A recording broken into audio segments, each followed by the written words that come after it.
An ordinary art teacher dies in a school fire and opens his eyes inside his own painting. Everything he draws in this world becomes real. This is the complete story of a painter who draws dungeons, chapters 1 through 19. The day the school caught fire, Cogio, a fiery explosion engulfed the building as he sprinted through flames, escaping the chaos that raged around him. In an art room, he realized it was too late to escape. He needed to find safety in the place he loved most. As debris flew through the air amidst the explosive scene, Gio reflected on the futility of his attempts. "I thought it was all over," he murmured, staring at a fiery reflection in front of him. A week had passed since he entered the painting he drew, now walking towards a house within that world, where he wondered if children were evacuated safely. Suddenly, a loud impact jolted them both. A rabbit, surprised by the suddenness, squeaked out its alarm. "I never imagined something like this would happen to me." The creature with the horn and wings leans against a tree, appearing lost in thought. The squirrel-like creature inside the hollow tree seems equally bewildered as they both ponder the enigmatic nature of their predicament. In another part of the forest, a unicorn and a squirrel engage in a conversation about time's peculiar flow. "The flow of time is inconsistent here, so I don't know exactly how long I've been inside." Meanwhile, Cogio shares his revelation. "Although I've managed to figure out a few simple rules of this painting." A man carrying a basket is trailed by a flying creature and a rabbit, who seem equally confused. In the midst of this chaos, Cogio's hand holds a brush, poised over paper with an air of determination. First rule: learn it. As he reaches out to touch apples in his painting, the dialogue reveals, "Everything I draw here becomes real." The scene shifts as Cogio draws a bag of salt and other objects, his voice echoing through the forest. "If I draw a bag of salt, it becomes real." Even pots, spatulas, flowers, and tree. Relief fills him as he notes, "That's right. I've been liberated from grocery expenses." However, the scene takes an unexpected turn when text appears. Even so, there was one limitation. A person stands beside a large, dark figure, their expression hinting at what might come next, a limitation that even Cogio has yet to fully comprehend. In contemplation, one whispers, they would just be warm corpses, and couldn't become living, breathing humans.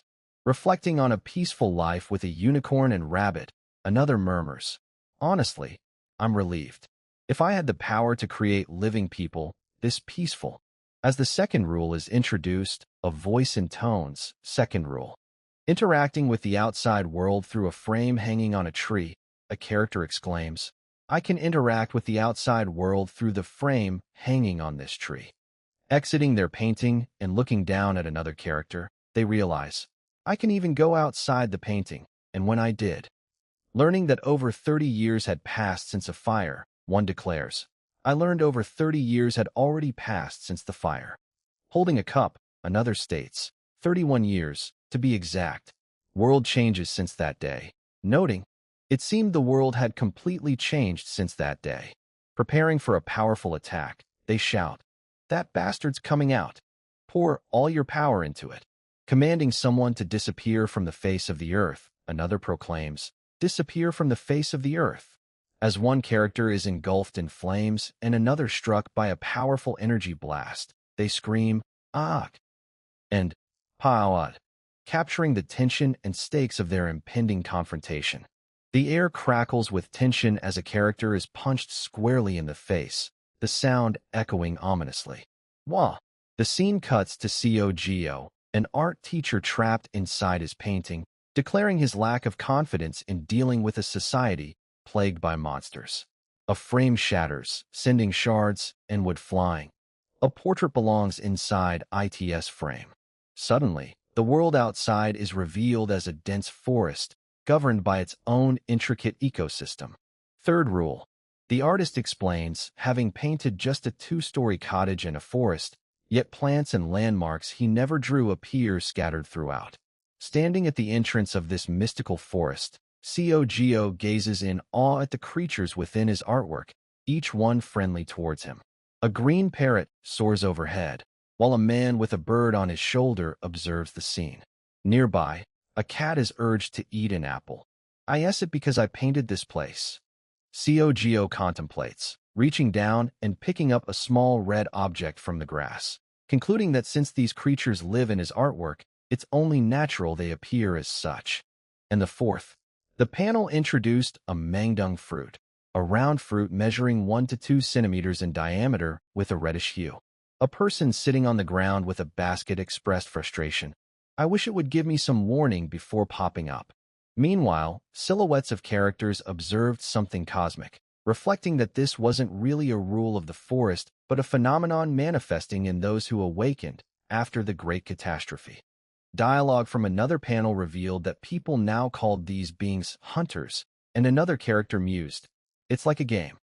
This transformed individual added, "It's fascinating that I've become one of them too."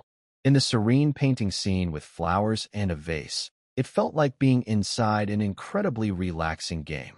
A hand pointed to a book about an elixir refining method, pondering aloud. Elixir refining method, huh?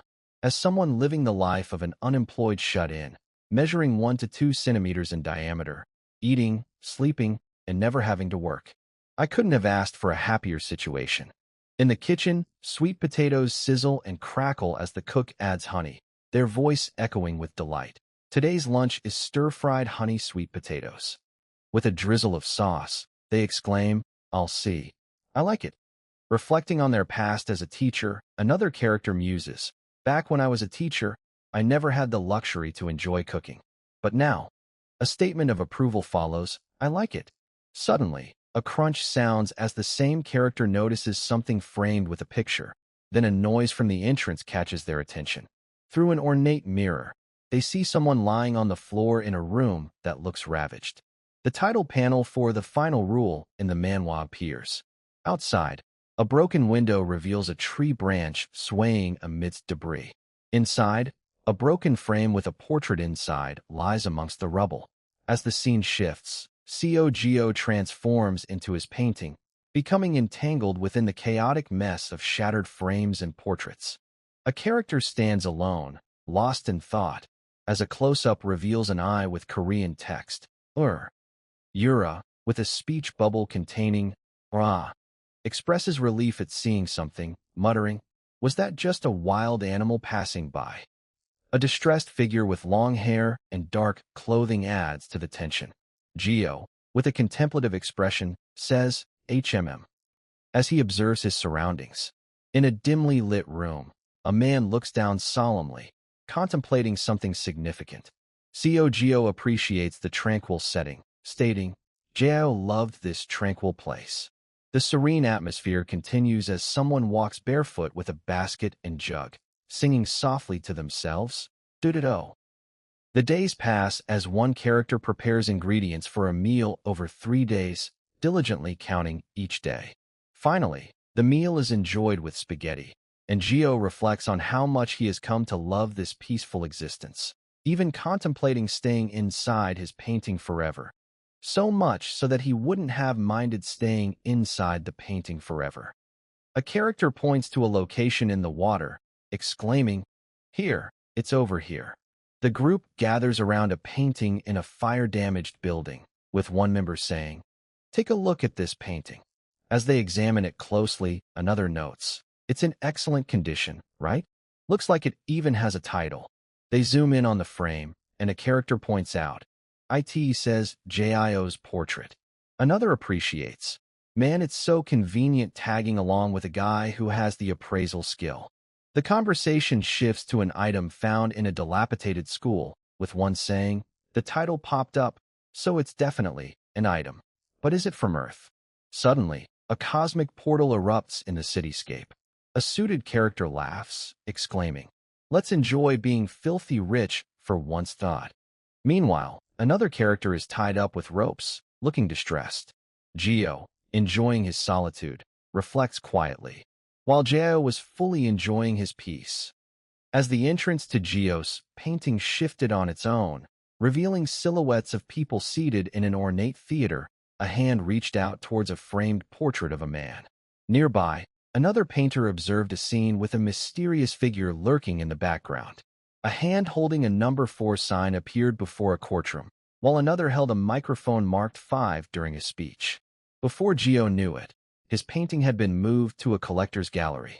The scene transformed again as a figure stood in a doorway surrounded by chains and mystical symbols. A digital display flickered with the letters FS and directional arrows, before showing a man in a long coat walking past a framed portrait of an old woman. Finally, Gio's reflection showed him lying on the ground with a book and a red object nearby, lost in thought. A man stands in a grand hallway, his back to us, as if surveying the opulence before him. Suddenly, a hand reaches out towards a mirror, fingers brushing against it hesitantly. Earlier, as if trying to remember something from the past. The man turns to look at himself in the mirror, Dalgak, his reflection staring back with a peculiar intensity. Meanwhile, another character smokes outside, marveling at an unseen wonder. Magnificent. Then, a speech bubble labeled Guild Leader pops up, indicating some important communication is about to take place. The scene shifts back in time where we see a man in a suit talking with another unseen person, his voice filled with urgency. I'm aware we're literally called collectors, but don't you think you win, eh? However, the collector interrupted him sharply. Are you seriously telling a collector not to collect right now? The man in a suit held up a framed portrait and spoke emphatically. Isn't that too insulting? The conversation continued with another character, visibly frustrated by financial considerations. Do you even know how much money went into that portrait? I'm buying my own. A speech bubble with but inside hints at a deeper underlying issue.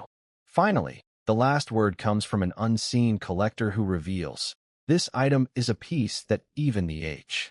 In the chaos of the city under siege, buildings crumble and people flee as monstrous creatures burst forth from dungeons spawned by dimension collisions. The catastrophe stretches back 31 years, when countless dimensions collided with Earth, creating these hellish realms from which the monsters emerge. In a group huddled against the backdrop of a shattered skyline, a woman's silhouette glows brightly, a testament to her creation of the system, which saved humanity from the brink of extinction. The scene then shifts to a futuristic facility, where Dan Hera's name is prominently displayed as one of its symbols of eternity, the Hunter Association president himself. An auction house bustles with activity. A woman bids on an item with no apparent interest in collecting. Her only hobby seems to be raisins. As the bidding reaches fever pitch, another character expresses surprise at the association president's presence, while a third discusses a valuable artwork that even Dan Hera covets. The tension escalates as one character apologizes for previous mistakes and recognizes the true value of an artwork, only to find themselves baffled by a portrait they've never seen before. A man in a suit leans forward, head resting on his hand, clearly lost in thought, while another leans against a railing, gazing down with a pensive expression. A character expresses disbelief and frustration, shouting, "What kind of nonsense is that?" as they glare at someone off-panel. The guild leader, proudly announcing their achievement, exclaims, "Guild leader, you became an S-class hunter solely with your appraisal skill." The collector guild leader, impressed by the appraisal, comments, "You're the guild leader of one of Korea's 3 greatest guilds." A man in a suit with a worried expression chimes in. If something like that exists, what else could happen to Earth?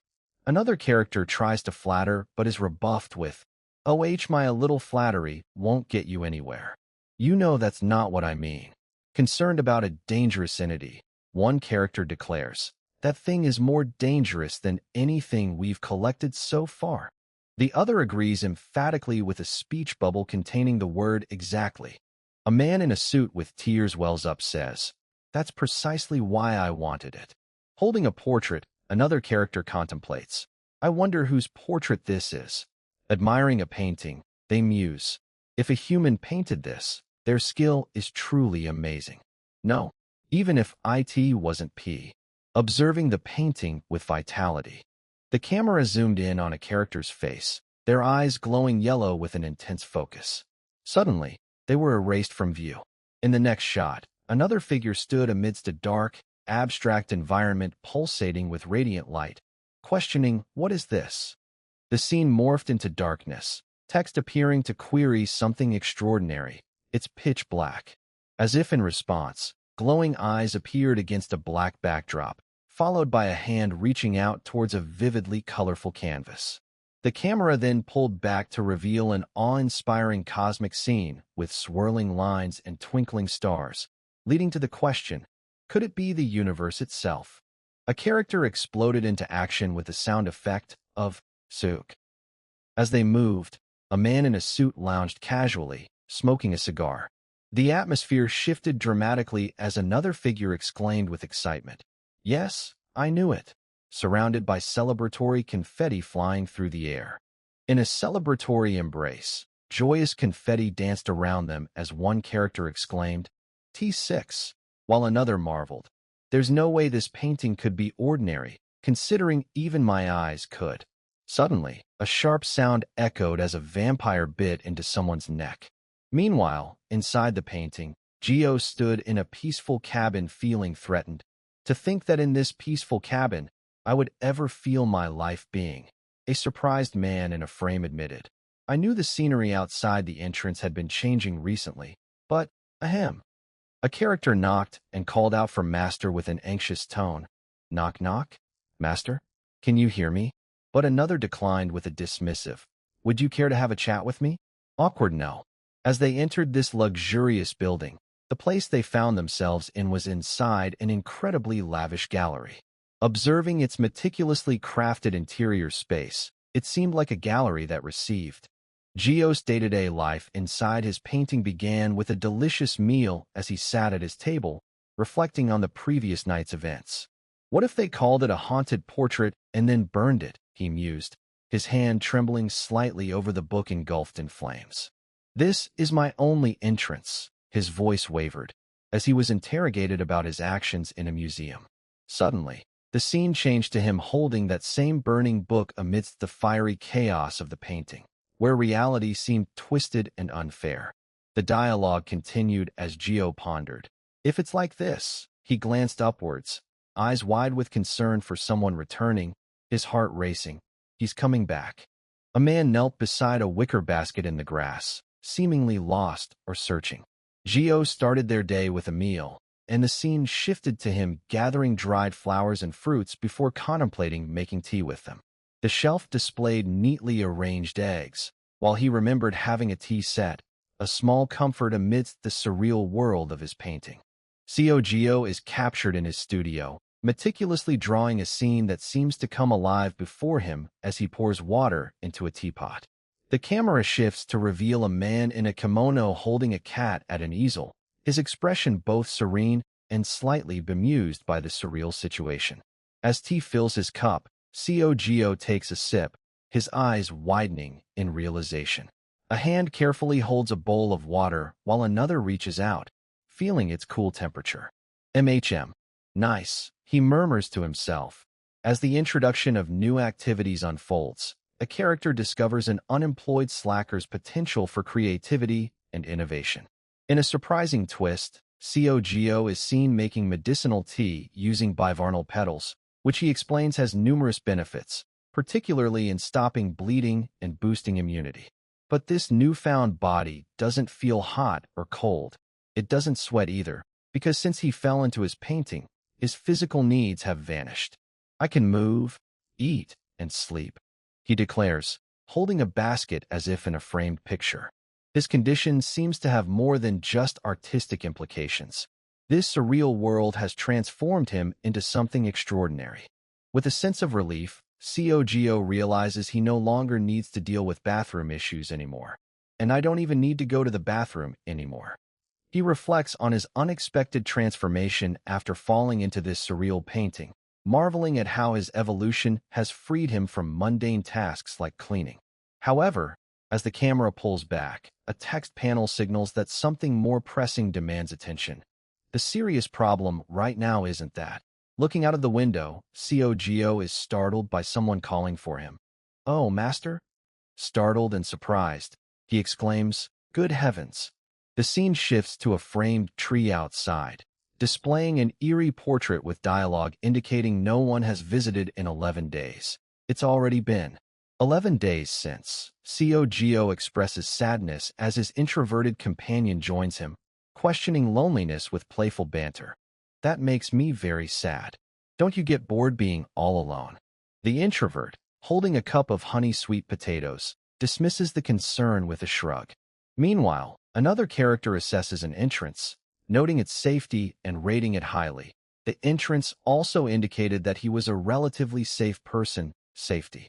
In an unsettling twist, a man in a suit confronts someone lying on the ground, questioning whether their sacrifice is to their liking. Is this sacrifice not to your liking? The character mulls over sacrifice, questioning whether it's a common or specific sin. The most commonly favored sacrifice is, of course, a sinful human, perhaps. A man in a suit and tie adds with a smirk. In today's society, finding a sinful human is a piece of cake, then continues. So if there's a specific type of sinner you desire, then please. The burden seems overwhelming as another character sighs. Even so, that's just too much pressure. Fear creeps in for one who can't handle the future. I can already see a future I won't be able to handle if I reply even once. Another tries to communicate using Korean but stops short, realizing, are you perhaps not responding because I'm using Korean? But wait, I already tried. Amidst this tension, someone sips tea with a sigh of discomfort. The tea is really delicious, but I feel like I'm going to get indigestion. Two discuss the chairman of a major South Korean conglomerate. According to the people who look like staff, he's the chairman of one of South. A frustrated character sighs again. Do you really have no intention of conversing with me? Sigh. In the mirror, a man in a coat looks at himself, seemingly deep in thought. The smirk returns as another smirks while holding a cigarette. Very well. I'll come see you again. Finally, a man walks through an ornate hallway, his footsteps echoing softly. Duh. A person holding a cup, deep in thought, murmurs, I don't sense any malice from him, and I don't dislike him since he doesn't seem. A tired figure slumps on a couch, sighing heavily. Huh? It's just a bit draining for now, I suppose. The text panel reads, he won't be able to keep that up forever, as a hand reaches toward a wooden beam. Another hand holds a burning painting while the first points at it, with the whisper, just in case he decides I can't be reasoned with. A character, now intent on interaction, declares, I'll try interacting with him then. The sound of flour sifting into a bowl follows. Tug tug. A hand holding a lantern near flames adds, I don't want to be burned at the stake yet. Hair falls forward, obscuring their face, as they speak in a muffled tone. A character declares their resolve with a firm voice. I need to take back ownership of my one and only entrance. As they prepare to reclaim control, another hand hovers over a computer keyboard, ready to press F5. Sarutang.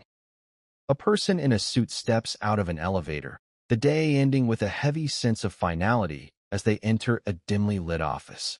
A character carefully checks the humidity and temperature standards at 4 in the morning, nodding in satisfaction. They pause to finally examine Geo's portrait, a framed painting of a quaint house with a thatched roof, surrounded by lush greenery. Another character, holding a book, questions the title. Huh? I'm pretty sure it said portrait. As they walk away, feet of another person can be seen standing on tiled flooring, perhaps guarding or observing. A figure in a hooded cloak stands against a dark, ominous wall, their long hair swaying slightly. Suddenly, a character with purple hair and pink eyes appears in a close-up, seemingly agitated or excited about something unseen. The scene shifts to a dimly lit grand hallway where the same figure from before is now standing. They turn around, saying hello.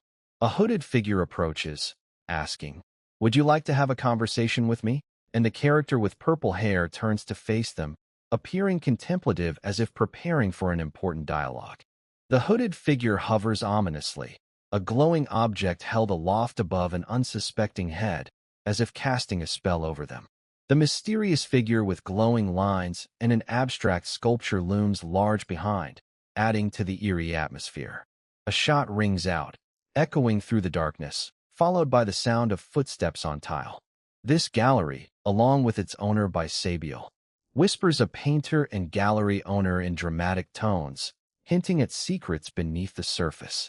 A character's feet shuffle across the tiled floor, carrying their suitcase as they navigate the secretive world of collectors. Stepping into an elevator, another figure stands poised to press the button, the weight of their mission palpable even within its sterile walls. Two characters in formal attire stand together on a tiled floor. One holds something small and important, while the other asks, "Pardon?"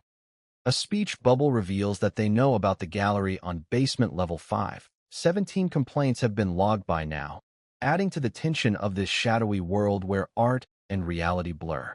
The tension thickened as Cogio, trapped within his painting world, watched 17's distress from afar.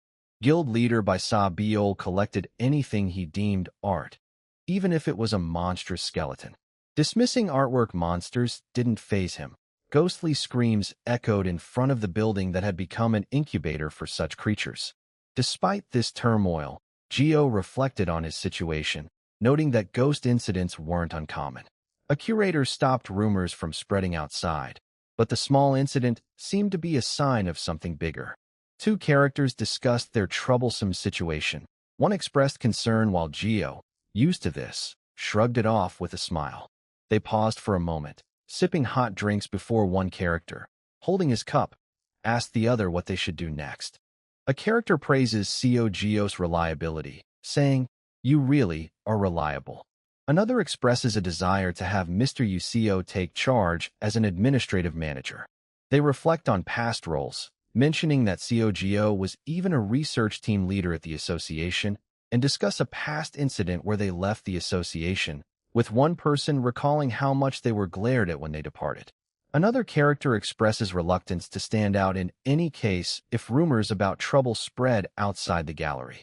A clipboard filled with witness statements regarding the ghost incident is shown, followed by a report detailing the first sighting on XX/00 at 4:32 a.m. and information from Mr. Kim, who was the first staff witness. A composite sketch of a handsome person based on staff member Park XX's testimony is presented, and further details about the ghost are given. Difficult to make eye contact with, wearing a black suit and holding documents. The sighting reports are noted as remarkably consistent among witnesses. A man in a suit holding a clipboard speaks, his voice tinged with urgency as he discusses sightings of a monster disguised as display pieces. This, despite disguising itself as a display piece. Another character nods in agreement, eyes wide with concern. The scene cuts to the word "strange," appearing dramatically in the center of a dark, gritty background. A character reflects on the recurring appearance of this entity without any casualties, muttering, "It's appeared this many times, and yet there hasn't been a single casualty." The tension escalates as a monstrous creature emerges from a portal, its presence causing palpable fear among those observing it. Characters in a research facility discuss the potential global ramifications if such a monster existed. If a monster like that really existed, they quickly realized that before public awareness spread, the association would lock it away. As the scene shifts to an elegant room, a ghost and person have a conversation, with the ghost asking for permission to converse. The person responds, noting that the ghost may genuinely believe itself human. It may genuinely believe it is human. In any case, after that exchange, Cogio introduces himself, saying, "Hello, my name is Seojio," hinting at his peculiar identity as an art teacher trapped inside paintings where the drawings come to life. Under pressure, a staff member stammers through their conversation, trying to keep up with an overwhelming situation. Nearby, two figures in suits stand against each other, faces etched with solemnity as they discuss something of great importance, but without revealing too much about it. Suddenly, smoke swirls around one character, and another points at them with a clipboard, causing the first to react with surprise or realization. The scene cuts to an intense close-up of a character's face, lines accentuating their dramatic emotions. In a different part of the room, characters gather around displays of food items, engaging in casual conversation about what they are seeing. Later, two characters delve into recent analysis and testing of components. discussing their findings while standing by a table filled with equipment. The mood shifts as a man in a suit confronts another lying on the ground, hinting at an incident involving stolen property from prison. A character then questions why someone might have used poison, only to be corrected that it was actually medicine being used for healing. In a moment that left one character with tears and a shocked expression, "What is this?" The conversation quickly turned to the peculiar properties of medicinal gifts, from anemia medicine to digestive aids, as if ordinary foods had taken on medicinal properties. A donut with sprinkles was mentioned as an example of this strange occurrence. The tension rose when another character expressed concern about a monster described as troublesome. A figure in silhouette against a cosmic backdrop revealed the creature's abilities. Not only could it grasp living beings, but also create things and bypass guild security to display itself ethereally. A mysterious black hole in a grand hall added to the intrigue, hinting at its skill at concealing itself. Two characters walked through a glowing environment, discussing the high-ranking monster that seemed almost certain to be powerful, yet showing signs of goodwill toward humans, though this goodwill made controlling such creatures more complex.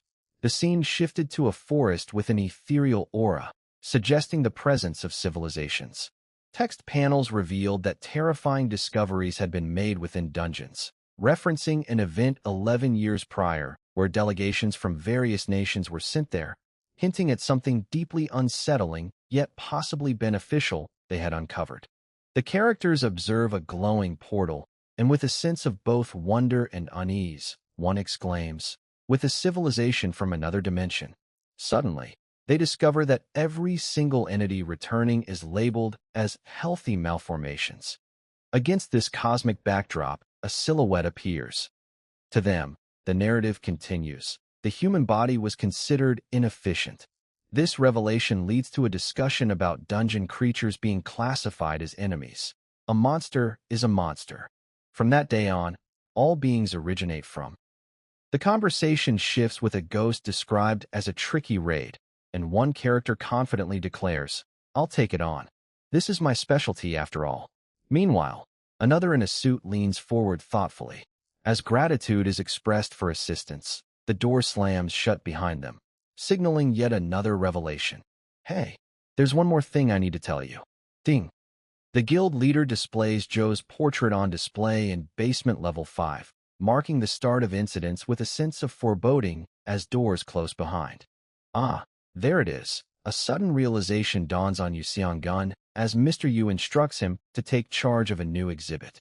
With a rush of anticipation and responsibility, Seong-gun steps forward, presenting another fresh piece. "Mr. Yu," he calls out, his voice tinged with both excitement and trepidation. This time, another new piece. The air is thick with the palpable thrill of new challenges. As Yu Seong-gun hands over the reins to a man holding a glass of wine, the text pops up boldly. "You'll be taking charge of a new exhibit." The scene shifts dramatically as the introduction of Wyo's portrait is announced with fanfare. But poor Seong-gun looks down at his red book, visibly distressed. Peeking through a door with wide eyes, he catches sight of an elevator, where someone contemplates the control panel. The character mutters to themselves. In a sudden burst of energy, Seong-gun exclaims, "This wasn't just a little extra work." But then they gleefully add, "Overtime was guaranteed." The scene cuts to a stark red screen displaying F5 against a dark background with swirling veins, hinting at the intense challenges and transformations ahead. The hooded figure stands contemplatively, casting a shadowy presence over the ornate hallway. Yu Seong-gun, with determined steps, searches for Gio's portrait, the urgency clear on his face as he navigates through dimly lit corridors, searching every nook and cranny. Suddenly, a hand holding a smartphone shows 4:29, time ticking by as the search intensifies. Then, a uniformed figure exclaims, "It appeared," their voice tinged with both surprise and dread. The hooded figure steps forward, cloaked in mystery as light from behind highlights its silhouette against the shadowy backdrop. As dawn breaks, illuminating an ornate setting, another ghostly figure emerges, text overlaying its image. It comes out at dawn when there aren't many staff around. Observing a document with an irregular appearance cycle, one character speculates. Its appearance cycle wasn't regular, so getting a chance to observe it right away is.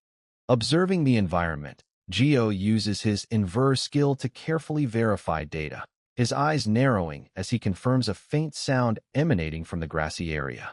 The figure with glowing blue eyes and a determined expression nods, silently processing information.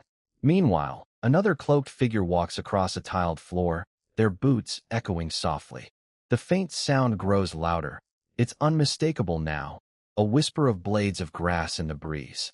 Geo's companion, with long hair and a teardrop on their cheek, looks up in surprise.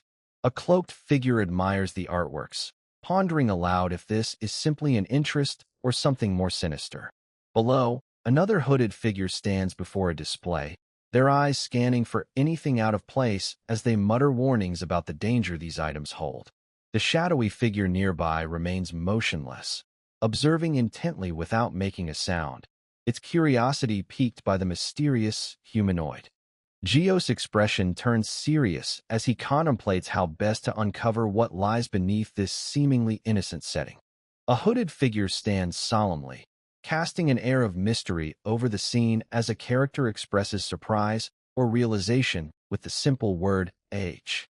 Nearby, another character in a suit leans against a pillar, appearing visibly distressed by what is unfolding around them. Their eyes meet in a tense moment, and the camera zooms in on their wet, reflective eyes, hinting at an emotional wait to come. Suddenly, a ghostly figure clad in purple with glowing eyes emerges from the darkness, adding an ethereal tension as another character is surprised by a mysterious purple flower. The scene shifts to a dark environment where a glowing entity sits in the center, its presence both terrifying and awe-inspiring despite the overwhelming blackness surrounding it.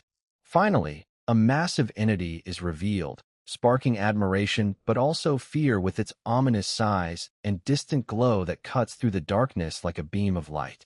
A mysterious figure with glowing red eyes materializes, casting an ominous presence as they whisper, "Something exists." A character peeks through a narrow crack, murmuring, "In there." In a dimly lit room adorned with intricate details, a cloaked figure stands, partially obscured by shadows. Nearby, another character in a dark suit crouches cautiously beside an ornate vase. Suddenly, tears stream down the face of yet another character, their distress palpable as they cry out. Azuraskins.com. A violent scene unfolds next. One character is punched harshly and falls to the ground with a resounding bang. A dramatic pose follows, suggesting exhaustion or resignation with repeated exclamations, "Ta-ta, that's it." Leaning against an ornate wall, another character in a suit seems deep in thought. In a framed portrait, Geo appears serene and contemplative. As the mystery unfolds, one character reveals something hidden, hid. Expressing frustration, they question aloud, "This is driving me insane. I didn't provoke it for nothing, did I?" The Geo's portrait exploration comes to a close with the announcement, "Exploration Day 1 complete." A person is startled by something in the forest, exclaiming, "WHW," then hides behind a pedestal as another character cautiously observes from nearby. The hidden figure ponders whether they were hiding out of fear or just being cautious around their companion. Meanwhile, a cloaked individual stands before another who has run away without looking back, sparking questions about past events and potential confrontations. Geo meditates in the forest, determined to continue appearing like a harmless portrait, while a rabbit sits on someone's lap holding their hand. Another character sits in the grass with two small creatures close by, feeling an inexplicable intuition that their companion might return. A hand holds a small object marked VOA and TSK, hinting at some unseen plot point. The man interacts with a creature named Jiru, Koro, noting how these animals come close when touched but avoid him when he tries to interact, adding another layer of mystery to their situation. Geo, trapped within his own painting Geo's portrait, is met with a new challenge as a character in a framed portrait expresses a desire for something to squish and pet. "I wish I had a pet." The scene shifts to an intense close-up of another character's face, eyes wide with curiosity. Then, the canvas begins to fall, sending shockwaves through Gio's world, signaling the start of Exploration Day 2 in his portrait. As he continues his journey, Gio encounters a character in formal attire who seems surprised. Ah. The tension builds as Gio reflects on an entity that seemed to run away yesterday and has now vanished again, leaving him puzzled. Since it seemed like it was running away yesterday, I thought it had hidden itself. A text overlay reveals the beginning of a new chapter. Then the work starts from here, hinting at deeper mysteries. The mysterious figure within another portrait is finally exposed as more than just an ordinary monster, proving that this portrait holds secrets beyond what meets the eye. As Gio discovers he must now find and follow the portrait's hidden rules, he comes across a luminous figure lying on the ground, bathed in a bright light from below, adding yet another layer of intrigue to his already enigmatic adventure. Gio finds himself pondering the enigmatic nature and coexistence of an unknown entity, trying to determine if it can truly coexist with him. To be honest, he confesses, standing face to face with someone who stares back intensely, feeling drained by their gaze. Down below, amidst monsters that flowed into Earth after the Great Catastrophe, adventurers confront the threats. The uncertainty of a raid attempt weighs heavily on their minds as they discuss strategies. So for the sake of coexistence, humans had no choice but to study these monsters, Gio reflects, looking at a framed portrait that asks if someone wants to talk. A character in a uniform agrees, extending a hand for conversation. Text from a painter who draws dungeons reveals that was one of the ways to survive on today's Earth. In the dim light, a suited figure with a high safety rating observes their surroundings. As Gio is moved by someone's goodness, he admires them, and they cover their mouth in surprise when they first met. Gio stands confidently before a talking portrait, his eyes never leaving its gaze as he admires something unseen. The portrait's voice echoes. Even when facing a talking portrait like this, he doesn't show the slightest sign of surprise. He turns to apologize to a reflection in a mirror, saying, "I apologize for what happened yesterday," only to find himself on the receiving end of a puzzled look that reads, "He even cares about my feelings." What? A ghostly figure with a skull-like face materializes amidst chaos, declaring, "Right, in a world where people fight house-sized monsters." The talking portrait nods solemnly. A talking, moving portrait is perfectly ordinary. Not. Another character expresses gratitude to someone who doesn't need to apologize, saying, "You don't need to apologize for that. Thank you for your consideration." A portrait frame asks another character their name with a gentle query. "May I ask your name?" The conversation about the procedure used on 7 beings continues, mirroring itself in the same manner as before. A silhouette holding chains appears, accompanied by text about soul contracts. A hooded figure speaks to a portrait, pondering its actions. This portrait might hear my name and enter me into some bizarre contract. But just another character reflects on revealing their true name, deciding, "I don't think he'll suddenly do something bad now, just because I tell him my true." Yu Seong-gun introduces themselves with a simple yet firm tone, saying, "I am Yu Seong-gun." A hood. The figure reflects on a past encounter, eyes darting back and forth as if reliving an intense moment. A whole lot of them.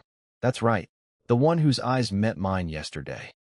The scene shifts to a ghostly figure in a hooded cloak appearing against a dark, rainy backdrop, casting an eerie yet somber atmosphere over the viewer. Gio looks at a portrait and exclaims, "Yes, that was me." The narrative deepens with another character, who's thinking, "He's telling me this so readily." Another asks, "Then, are you saying you can come directly outside of that portrait?" The questioner looks flustered and asks, "You look flustered. Oh dear, did it show?" Another character expresses surprise at the willingness of a non-human being to reveal information. "I was surprised that a non-human being like this would give out information about you." The scene transitions to 2 characters in a grand, ornate room, engaging in conversation. One asks, "Why is that?" The other responds, "Because you asked." Gio contemplates motives with a serious expression. What if I had asked with impure motives? The scene shifts again to another character with blue eyes and long hair, appearing in disbelief. They assert, "That's a lie." Finally, one asks another about kindness and politeness. A shadowy figure with glowing red eyes peers menacingly from within a frame, as another character asks if they would ignore someone judged to be evil or attack them. A mysterious ghost wanders around a gallery, handing out tasty gifts, leaving the reader intrigued. In a forest setting, one character impatiently questions another's slow response, while another expresses frustration about being called a ghost and wonders why he's so hesitant. Meanwhile, a hand gently touches a mirror frame in apology. The story takes an eerie turn as Seo speaks to a talking portrait, revealing that all the characters were really scared when they detected something, and now he reflects on their sudden disappearance with a contemplative expression. The narrator's voice deepens as they weave the dialogue together, a character declaring their immortality with a resolute, "I have never died." The scene shifts to a man in a suit questioning another about their origins, his tone filled with curiosity. "Does that mean you were a portrait from birth?" The narrative then takes a reflective turn as a figure stands before a door, pondering their sudden transformation. "I was curious about where I am. After all, I had suddenly become a portrait, and, in the gallery, admiration for art leads to questions about those who created it. The rare works on display caught my interest," one muses. The camera lingers on framed portraits, hinting at lives led by their creators. What kind of lives they led, what kind of names and tastes they had. A character lies down, reflecting on solitude and the desire to connect. Even in a world changed like this, when one is alone, one naturally seeks someone to talk to. The scene darkens as another speaks of survival. To survive, one needs a social life. I don't want to be burned at the stake. Finally, a figure in a trench coat stands with hands behind their back, his interest in human lifestyles dryly noted by someone else. All the more so with a polite person like you. A character in a formal outfit addresses someone off-panel with a hint of sarcasm. "You seem too like polite people." The focus shifts to another character, who is gazing at a portrait and musing on their judgment. "At the very least, more than this place's bright red leader, I judge the staff." A sudden question about the guild leader, by Sabiel, surfaces as another character questions with curiosity. The scene then highlights a talkative person in a suit who appears surprised. This same character expresses frustration. He talks so much that it's difficult to respond. Guild leader. Another character warns about getting on the wrong side of Bisabiel, emphasizing how difficult it is to deal with him. Geo, trapped in his painting world, refuses to talk due to judging the guild leader as rude. A third character reflects on receiving little information for a task and wonders why he was given such an unusual assignment despite being entrusted with work this time. Another character sums up, "It was because Jio judged the guild leader to be rude and refused to engage Ian." The scene takes a turn as someone warns about the dangerous situation, prompting another to apologize for not providing more details earlier. A conversation ensues on the nature of evil and relaxation, suggesting that even if someone isn't inherently evil, their rudeness might still lead to hostility. So if someone isn't evil, he won't be. A mysterious figure clad in dark shadows appears, framed by an ornate border. What on earth is this thing? A ghostly hooded form with intricate symbols on its chest steps forward as a character asks, "Do you have another question?" Another panel reveals a trench-coated figure questioning the unseen entity. "Were you able to observe us from inside the portrait this entire time? Why does it seem more like scenery outside than observing?" The conversation shifts as a character reflects, rather than observing. "It was more like the scenery outside." A mysterious event involving the portrait and a broken frame is described. "The portrait opening its eyes happened when I had the will to co." Another character muses on the closed eyes. "Other than that, the portrait always has its eyes closed. And I could only watch." A somber figure with a resigned expression appears. "I have no choice but to watch." The scene concludes with a caption discussing moving paintings as fascinating. Moving paintings are fascinating. followed by the character's contemplative realization. Oh, I see. Gio's contemplation deepens as he ponders the nature of paintings and humanity. So, paintings aren't him but those outside, he murmurs thoughtfully. A suited character adjusts their hair with a quizzical look. Your blunt way surprises me, Gio. Another character chimes in with a polite, yet slightly amused tone. I was merely being polite. The scene shifts to a figure holding a briefcase, their speech bubble asking, if one is human, shouldn't they observe proper manners? A serious-faced, white-haired individual nods. In the next panel, text bubbles confirm, it was a pleasant conversation. And then, Gio's portrait investigation day, 2 complete. The time on his smartphone reads 9 o'clock, marking the end of their discussion. Gio receives an urgent call from the guild leader, warning about a dangerous thing looming ahead. That thing is dangerous. A character in a red hat and white shirt sits at a desk, sipping tea and questioning, what is dangerous? The tension escalates as a man in a trench coat walks by with a briefcase, exclaiming, about that portrait. In a cozy tea room, a character discusses the peculiar nature of monsters with his companion, emphasizing, it's completely different from the monsters we've seen until now. As he speaks, an unexpected revelation emerges. A figure stands confidently on a suitcase, declaring, most importantly, I genuinely recognize myself as human. The conversation shifts to another's belief, with one character reflecting, though I can't tell whether he truly believes that, or merely wants to. Dialogue from the series highlights. In cases like this, things usually seem harmless, but warns, but if something goes wrong, the consequences can be unimaginable. A shadowy figure with glowing red eyes looms ominously in a swirling frame. The dialogue continues, revealing, that portrait also has a concept of good and evil and judges others based on his. Another character suggests sending an item to the Hunter Association as research material. Have you considered sending it to the Hunter Association? A premonition is shared. I know. Echoing. I thought you'd say that. The conversation deepens with another reflecting, well, the more I hear, the more I feel you're doing something kind. Please keep talking, as if acknowledging a growing understanding between them. The narrator, in a cinematic tone, continues. A character in a trench coat whispers an extremely personal request, understood by all involved as a job well done.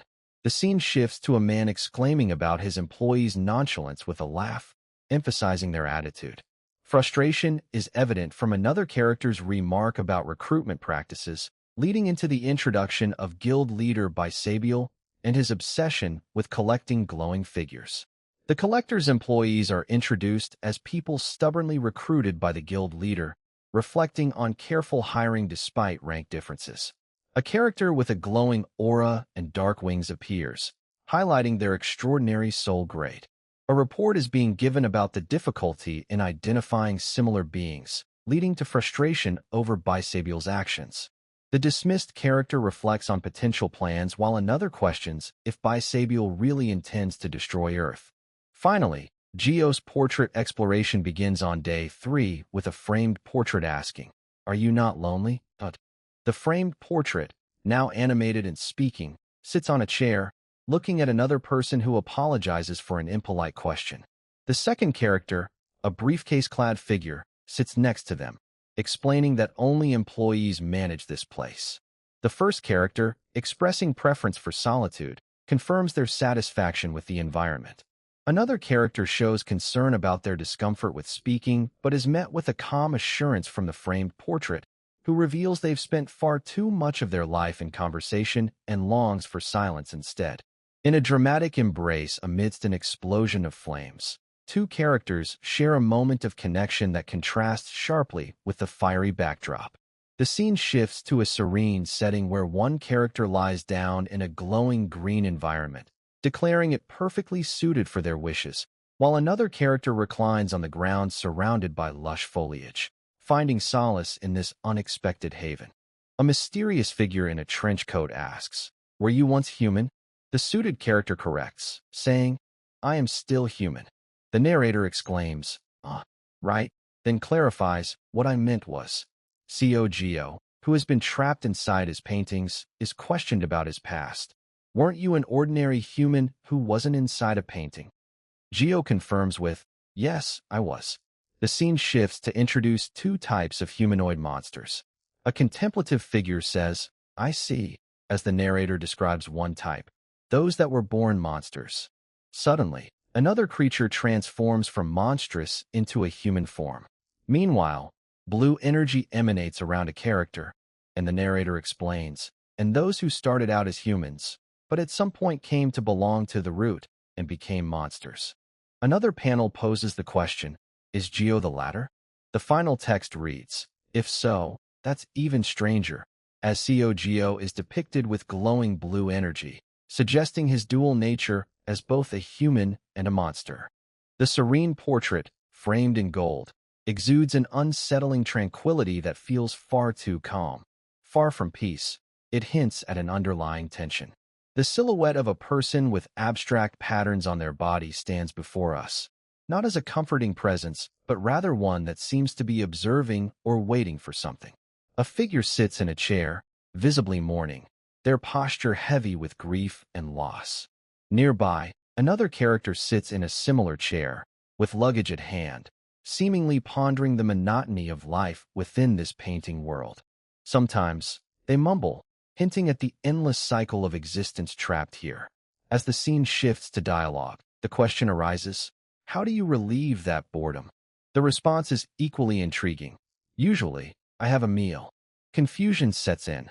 This isn't just any meal. It's as though paintings eat. One character looks at a portrait and breaks into an excited sweat, exclaiming, I enjoy eating. Here. Another, skeptical of someone enjoying meals with such a grim expression, questions, so paintings really can eat? A person in a suit reflects on the question. This may be rude to ask, but may I ask how you have your meals? The scene culminates as another character sits cross-legged on the ground, speaking with an air of confidence. I cook. I decide what I want to eat.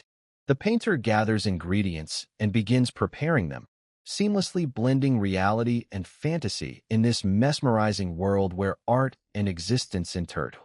After meticulously preparing ingredients, Geo finishes cooking with proper tools, exclaiming, after that, I simply cook them with proper tools and finish the dish.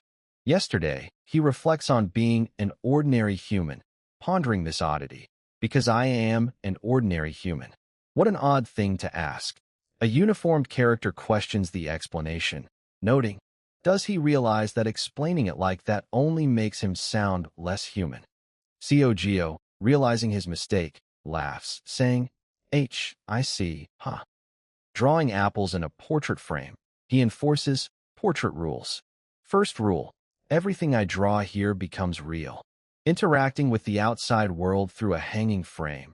He explains, second rule, I can interact with the outside world through the frame hanging. Third rule, this forest is a virtual reality. Reflecting on a mysterious portrait in the forest alongside another character, they share, I feel the same. I've also been wondering what is and isn't possible inside this. Geo contemplates asking Mr. Yuseongun for help with his curiosity. Then perhaps I'll ask him why Yuseongun to help me test something I've been curious. Inside a portrait, he enjoys the unique experience, reflecting, how does that work? Geo's voice trails off as he receives a response. It requires a little help. A deep desire for joy is expressed by another character, who adds, but you can bring me joy as well, Mr. Yuseongun. This leads to questioning about what kind of joy involves sacrifice and fear, a matter that makes the narrator reflect on a missed opportunity if he hadn't brought his drawing tools with him. Meanwhile, within one of their portraits, someone requests an apple to be drawn onto it. The scene shifts as hands reach for a suitcase handle. Then a character in a suit holds a pencil, touching the artwork solemnly, though this interaction is truly unpleasant. The narrator ponders preparing various items for safety's sake and then marvels at what's happening right now as proof enough of their journey within these painted worlds. A red apple with a black stem sits on a golden surface, its presence drawing attention. A character dressed formally holds the apple, their expression awkward as they murmur, "It's not particularly beautiful." A hand holding another identical red apple appears, accompanied by a simple speech bubble saying, "Thank you." Confusion sets in for a man in a suit who observes with, "Ah." Then, he takes a bite of the apple and exclaims, "Ah." The scene shifts as another character expresses shock, "He," followed by, "He ate it." And then, "He ate the apple one drew." This revelation leaves everyone in awe. I've never seen anything like this before. As a character enjoys the apple with evident delight, remarking, "It's delicious. Nicely ripe with such a lovely aroma." They reveal their surprise as another hand holding a paintbrush confesses, "I just used some cheap paint to draw it. But now the painting has scent and taste." The last panel captures a moment of realization for one character, reflecting on being an ordinary human living inside a painting. By the same logic, even I. A hand holding a drawing of a finished dish floats in front, with Cogio murmuring, "On days when I don't feel like cooking, I draw a finished dish like this and eat." A character in a kimono interjects with a speech bubble, "Ordinary humans can't do that." To which another responds, "Is it really strange?" Acknowledging the kindness of his companion, Cogio promises, "Yes, I understand. Then I will repay you for your kindness for drawing me an apple." Yu Seong-gun nods in agreement as a portrait on the wall suddenly asks him something. Meanwhile, a man in a suit holding a knife and the Korean word, "some," breath, written nearby, suggests a tense moment. The artist is painting with gemstones, testing various things, but also trying to paint with them. In this scene, Cogio reflects on his ability to create a portrait of warm corpses, where it seemed as if everything became connected to the reality outside. In a dimly lit room, a suited figure clutching a cigarette was bathed in red splatters that suggested a recent fight or an eerie transformation. Outside, amidst a serene forest, another character appeared calm and collected. Hunter Yu Seong-gun approached with what seemed like a gesture of gratitude, offering something restricted, a token of appreciation. Suddenly, a glowing red crystal emerged within a diamond-shaped frame adorned with arrows, pulsating with power. The gem appeared on the facade of an ancient building, its glow spreading ominously. A character gripped a luminous orb with intense focus, as if drawing upon extraordinary strength. A framed portrait spoke of gratitude. "Here's a token of my gratitude." Another hand held a mysterious, glowing gem, its crystal structure indicating it was crafted from deep underground where heat and pressure were extreme, possibly near the planet's core. The environment buzzed with enigmatic energy as a character pondered aloud. "What kind of gem is this? I don't know, but it must have been deep underground." A fiery scene illuminated text hinting at its origin. It was in a place hot enough to dwell alongside the planet's heart, leaving the characters and viewers alike in awe of the enigmatic world unfolding before them. On day 3, the exploration of Gio's portrait was complete, revealing a startling truth. This portrait is not a monster. As they delve deeper into his work, a character with a glowing crystalline head asks, "The root, huh?" Observing their findings, another character declares, "Those are the results of my observations so far." Suddenly, a cosmic ring appears, displaying the root logo. A transcendent being emerges, managing the balance of every universe and dimension. It's a system of sorts and the god of gods. The scene shifts to a city engulfed by massive, glowing entities, the dungeons that engulfed Earth 30 years ago. In another cosmic shot, swirling energy swirls around a planet, revealing that these stories are new dimensions born from the vein of the root. Meanwhile, in snowy mountains, the gardeners discuss their knowledge. Monsters arise within the dungeons the same way. That is what the gardeners know, as they understand monsters and creatures are born from Gio's art, mirroring his origin story. In a mysterious twist, the characters discuss Gio's unique creation process, highlighting his distinct nature from the two entities he resembles. Gio is unlike either. One character marvels as another asks, "What's more?" The scene shifts to show a circular emblem with text inside it, revealing that Gio created beings outside himself. a revelation that astonishes all. Suddenly, blue liquid splashes onto a surface. Ryu. The sound echoes as Gio's portrait exploration on day 6 begins. Standing on a staircase, a character in a trench coat reflects. They're my new family. I've gotten into it, so I'm trying to make several. A bird with sparkles flies nearby, and another character observes, flying around inside the portrait. You created them? There seem to be. The chatter of creatures echoes as one states. Yes, 100. They're chatters.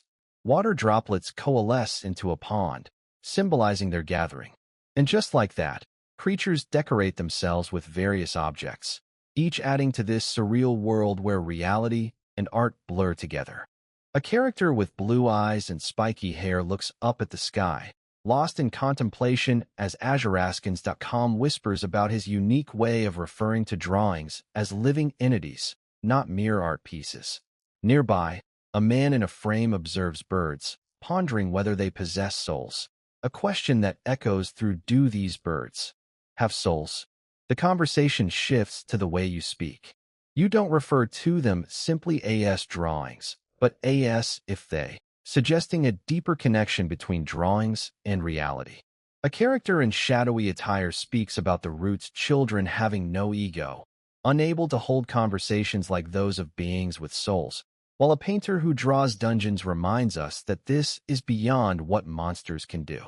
Another character, looking at a framed portrait, expresses uncertainty. I'm not sure. In another frame, a figure gently holds another's hand in a glowing effect, saying, Jio, you are certainly a painting, but at the same time you are human, as the discussion about his nature continues. A character dismisses another's divine status. I don't sense divinities from you either, so you are even less likely to be a G. The conversation pivots to the power of drawings, with one character stating that through your drawings, you can create a fate, a past, memories. Can you create actual people as well then? Another framed portrait reveals if he's doing all. In this dark, web-like structure, a glowing figure stands amidst shadows, hinting at something otherworldly and hidden. Gio, voice tinged with reluctance, confesses his unease, but I do not even want to try that. He reflects on the creation of humans, feeling unsettled by its specialness. Creating humans feels unsettling. And I am not. His words trail off as he humbly asks others not to view him as special, emphasizing humility with a plea. Please don't think of me as too special. It would be better if you didn't. In an ornate hallway, another character assures, I'll be careful. Their words echoed in the quiet confidence of the room. The scene shifts to a ceiling filled with wooden beams and hanging lights, where a figure questions an association about sending something important. Gio grapples with the enigmatic nature of a portrait, stating, all I can grasp right now is the story of the portrait. He delves deeper into mysteries surrounding another character's techniques and soul grade. What exact techniques it uses, how great the grade of its soul is, or what role. A stern-faced figure looms in the background, his presence adding a layer of intrigue and gravity to their conversation. A character in a military uniform discusses analyzing Gio's portrait, suggesting its potential impact on humanity. The camera cuts to curator Yuseong Gun, who grins confidently as he questions someone about their assigned tasks during hiring. Reflection and desire intermingle when another character says they're not interested in weapons, but rather artwork.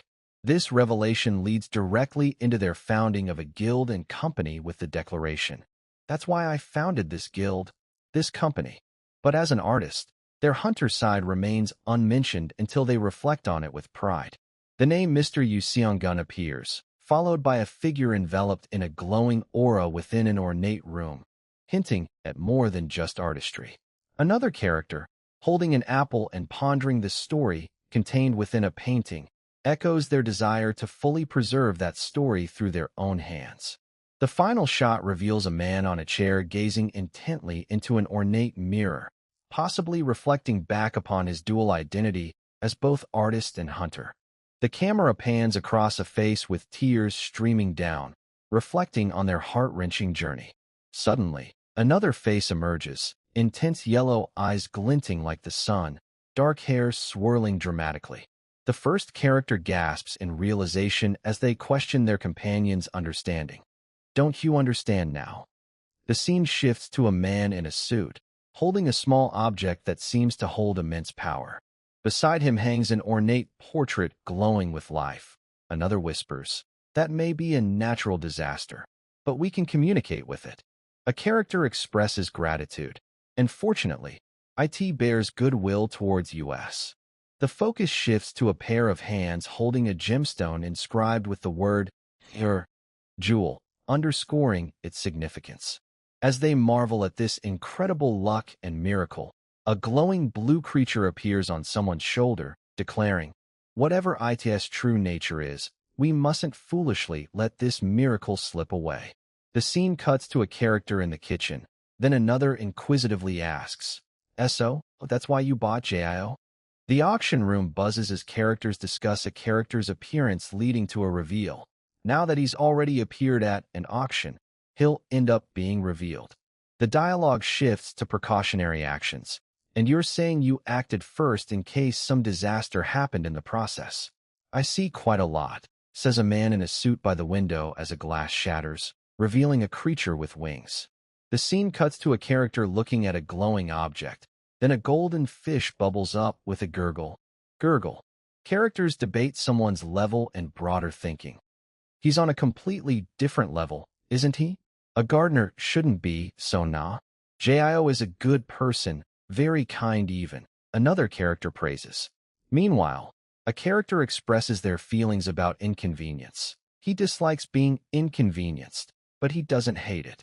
A thought bubble over a framed image of a house ponders kindness and discomfort.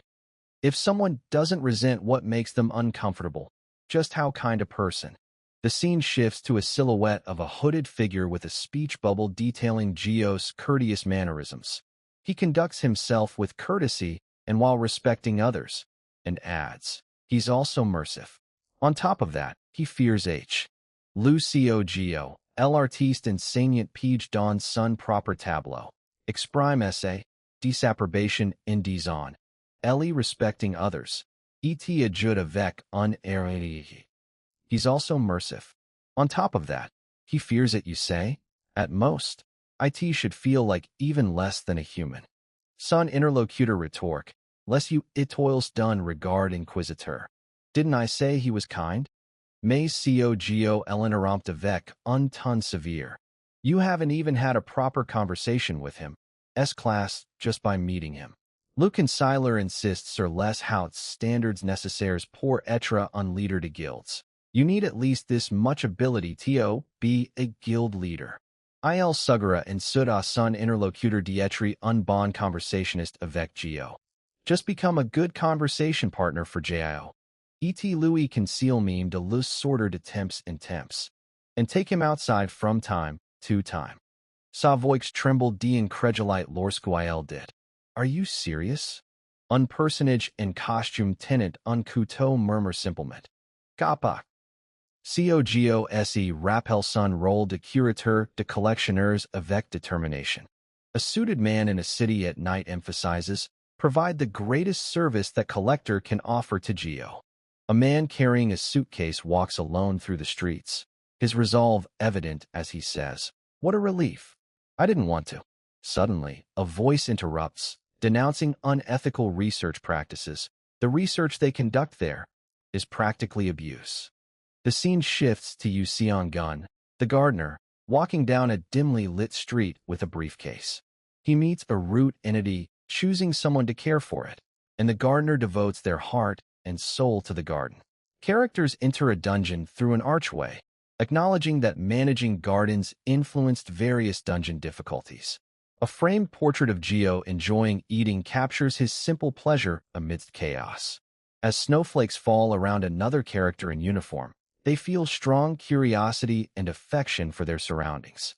Nearby, a street vendor prepares bunjapang at a stall, highlighting how these small joys connect with the larger narrative unfolding before them. A white-haired figure gazes up at a building, lost in thought. The guild leader speaks earnestly to another character by a food stall, their conversation touching on Co Gio's perception as a human. Meanwhile, A fish character mulls over maintaining a particular misconception for its own benefit. In another scene, a suited individual inquires about the age of someone holding a bag, only to find themselves in front of an ornate portrait revealing they're actually 33 years old, a fact that surprises them and another onlooker alike. The latter points out how often he's been told he looks older than his age, a comment that hurts deeply. A character in a trench coat with a box discusses acknowledging entities, even by someone like Bisabial, hinting at complex dynamics between beings. In a formal setting, they question the other about their age and appearance, finding themselves in another unexpected situation as one reveals a youthful appearance despite being 33. The scene concludes with a character drawing a sword, leaving viewers to ponder the intriguing mix of reality and fantasy unfolding before them. As Gio reflects on a comment from a mysterious entity that he finds intriguing, he hears, "You look young." The scene then shifts to a framed portrait with text below it, reading, "If you're older, it's all right for you to speak casually." Gio expresses his desire for informal speech, while another character cajoles him. Can I? I'd like that. I don't recall asking you to use formal speech after." The conversation continues as one character offers a gift and asks about taking someone out. "Then I'll speak casually from now on. Here, it's a gift." Gio seems hesitant, but eager to try the new casual tone. The scene transitions to Gio's exploration on day 17, with two hands holding glowing orbs in a cosmic setting. He muses aloud. "If we call one person a root, then what we call a garden is like one part of that person, such as their blood vessels, fingernails, heart." The characters discuss fascinating stories and their mutual fascination. "Those are fascinating stories. I find you fascinating too, though." They then have a conversation about the challenges of maintaining a garden. "Even if you were chosen, maintaining a garden is pretty difficult. Plenty of pee." Gio questions further, "Is being a?" Gio looks at his reflection in a mirror, noting that he can now only see one hand sticking out. "This is my first time seeing only a hand stick out," he murmurs to himself. Meanwhile, another character in a forest setting speaks about difficulty. "Isn't it difficult?" Gio reflects on this small achievement with satisfaction, nodding and saying, "A little? Still, it's worth it." As the scene shifts, we see a towering snow-covered mountain and a glacier when he closes his eyes. "When I close my eyes, I see a towering snow-covered mountain and a glacier," Gio whispers. In another panel, a grand garden with lush greenery is depicted, captivating people. Its grandeur captivates people. Having a garden of his own feels incredibly wonderful for Gio. As he admires the garden, dark-haired character in a light-colored jacket stands in front, saying, "I understand." To which another character replies, "I feel the same." A ghostly figure then appears in a serene forest setting, with the caption, "I understand." Gio holds a glowing object, and another character's hand reaches out, prompting a twit sound. In another frame, a character in a suit with white hair and green eyes speaks, "Yeah," as he turns to look at Gio. A close-up of this character follows. Then we see him offering, "Do you perhaps want to come outside? Assuming you want to, I can show you around." Finally, back in the forest, another character holds a character questions the purpose of a place for sightseeing. For sightseeing? Meanwhile, another contemplates a significant proposal. Making some kind of proposal to a rude entity is never something to be taken lightly. They discuss Gio's identity and its potential impact on reality. We still haven't determined Gio's true identity, so we don't know what sort of influence he can have. Another character expresses resignation and wisdom about an inevitable event. "We cannot stop that. If it's going to happen anyway, it would be wise to learn as much about it as possible." They're instructed on how to handle an external situation. "It seems you don't know much about the situation outside. All you need to do is..." Has it come then? The time to return to society. A framed portrait of a person with text asks about timing. "When would be a good time?" A golden creature with a speech bubble says COO, and another text responds, "Dad is thinking it over." A hand holding a brush expresses fear from outside. "The people outside seemed afraid of me."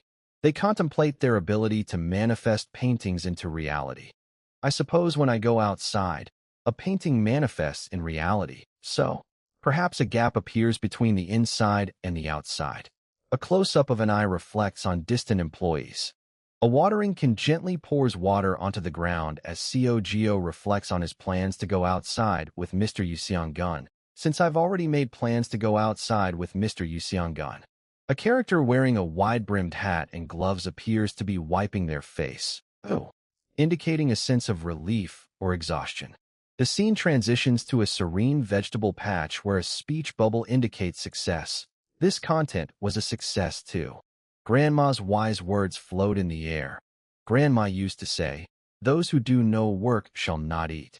A bird chirps, "Coo," curiously, and another character gives a thumbs up with the message, "You're already doing your part by being cute. You're worrying over nothing." The bird then discusses its evolution. "It was a bit absurd that you evolved to be able to speak, but since you're a diff," a man holds a cat and a rabbit, walking in a garden, exclaiming with delight, "Ook, do you like that? Good." The scene concludes as the character holding two gemstones addresses them affectionately. Then, "Precious one." The painter contemplates finishing his landscape paintings before resting his head against a tree trunk, sighing in relief at the end of a hard day's work. Nearby, another character holds a small stone-like object and confides with their companion that they're not sure about its origins, but find it oddly familiar. The same character then decides to name their golden object Honey, finding it too sweet for words.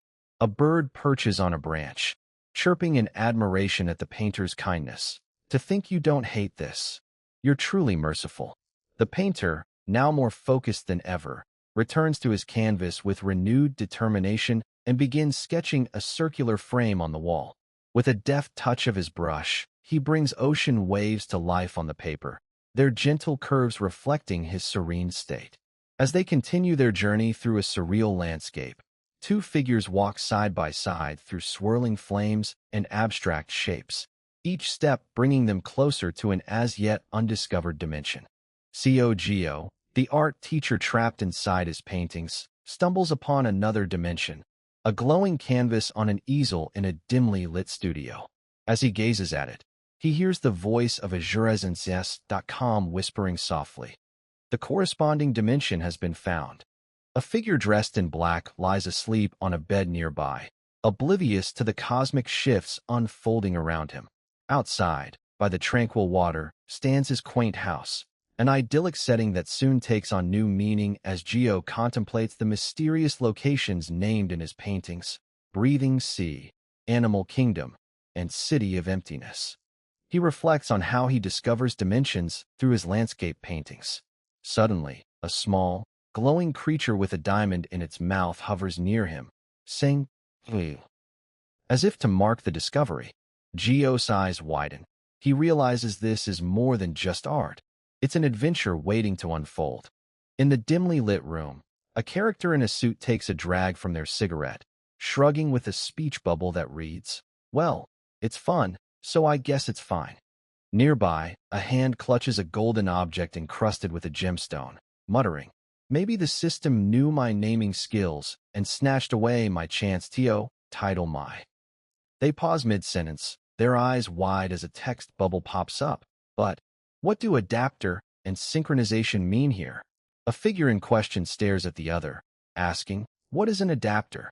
The other replies, "Right, so you have a conscience. Hurry up," and they are interrupted as a thought bubble flashes, a method for understanding unfamiliar dimensions more convenient. Another character peers at a display, contemplating. Among the existing beings within the displayed dimension, the target corresponds to. They gesture towards an ornate doorway where a figure with a skull mask and red hair appears, explaining, "If the adapter's consent is obtained by borrowing their soul and body, one can." A character holding a small, glowing object seems deep in thought. Another silhouette reflects on their sync rate and adaptability.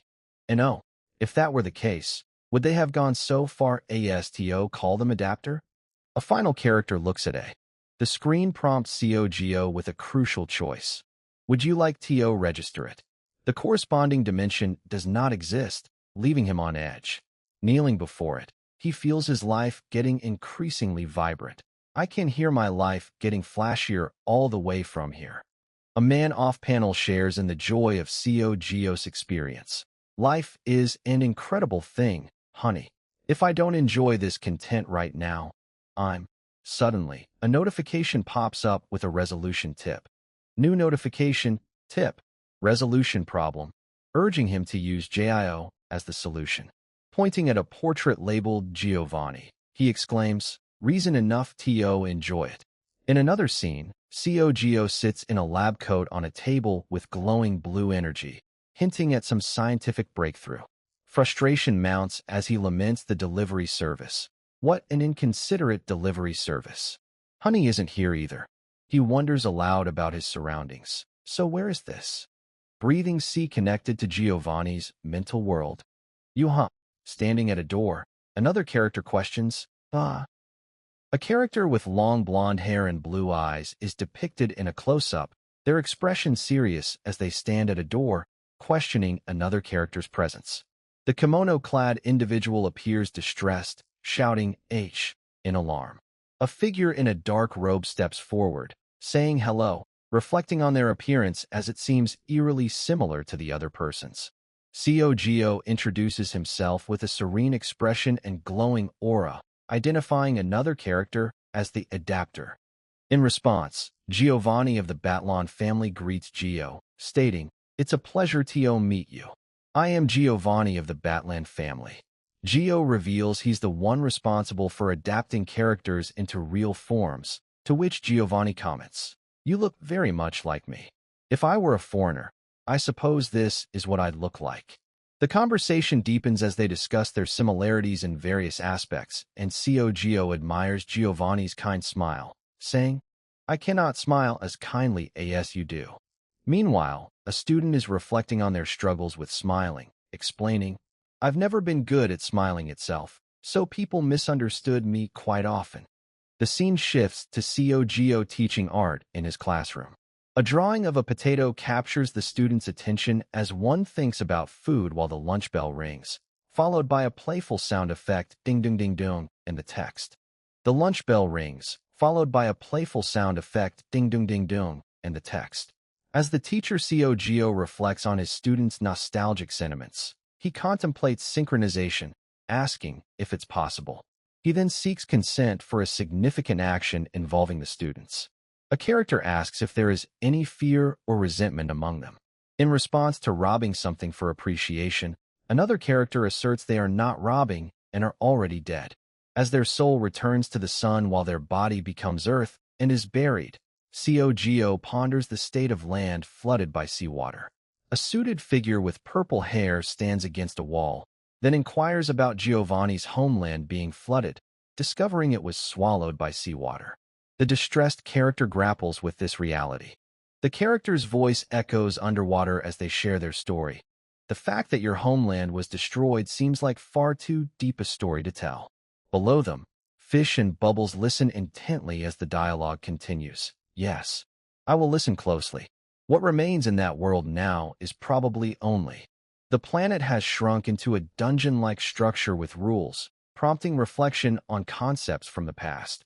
Our planet has now shrunk like a single board game and became a dungeon that." Geo, in his contemplation, compares this new reality to another dimension he's heard about, a dungeon. "I remember hearing about that from Gun. Another dimension."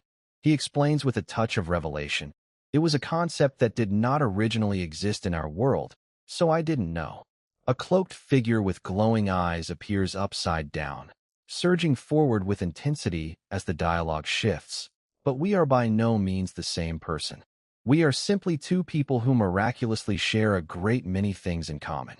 However, their relationship deepens further when Geo declares, "However, from this moment on, my soul will become one with yours, Master Geo."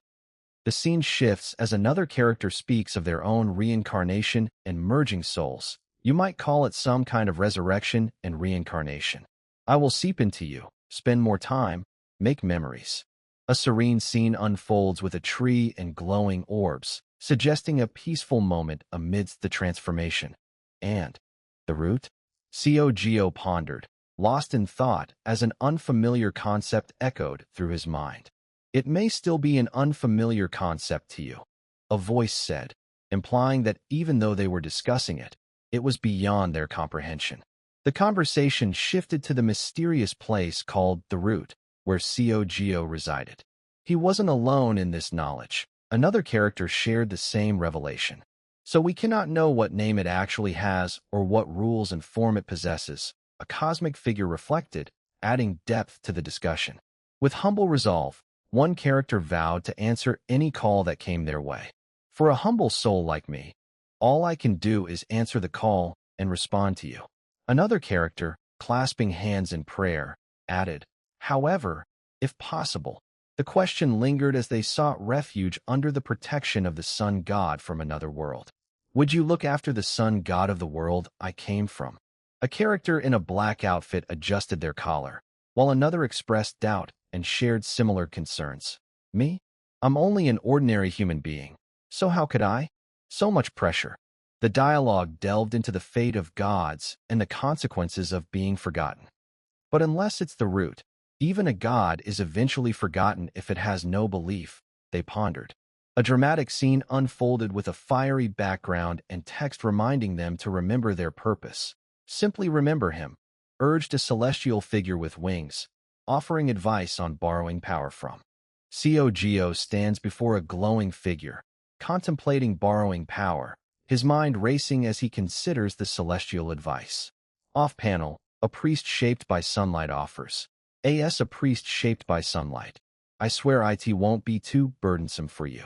He reflects on this, comparing it to visiting elderly people alone, noting, so it's roughly like visiting elderly people who live alone. A potato character expresses confidence and shares his experience. I'm good at that. I've had experience doing volunteer work since my university days. Cogio relieves himself, handing something over with a smile. Haha, what a relief. I leave it in your hands. He then questions his burden of looking after someone. Is there anything else you want? Hey, isn't the request to look after a god also? Reflecting on the past, he realizes, it seemed like it earlier, but not anymore. Three characters sitting on a bench discuss their backgrounds and abilities. One reveals, for someone like me, who lived in a mountain village in Kangwon-do, while another adds, putting on a. Arya calls out urgently, Arya?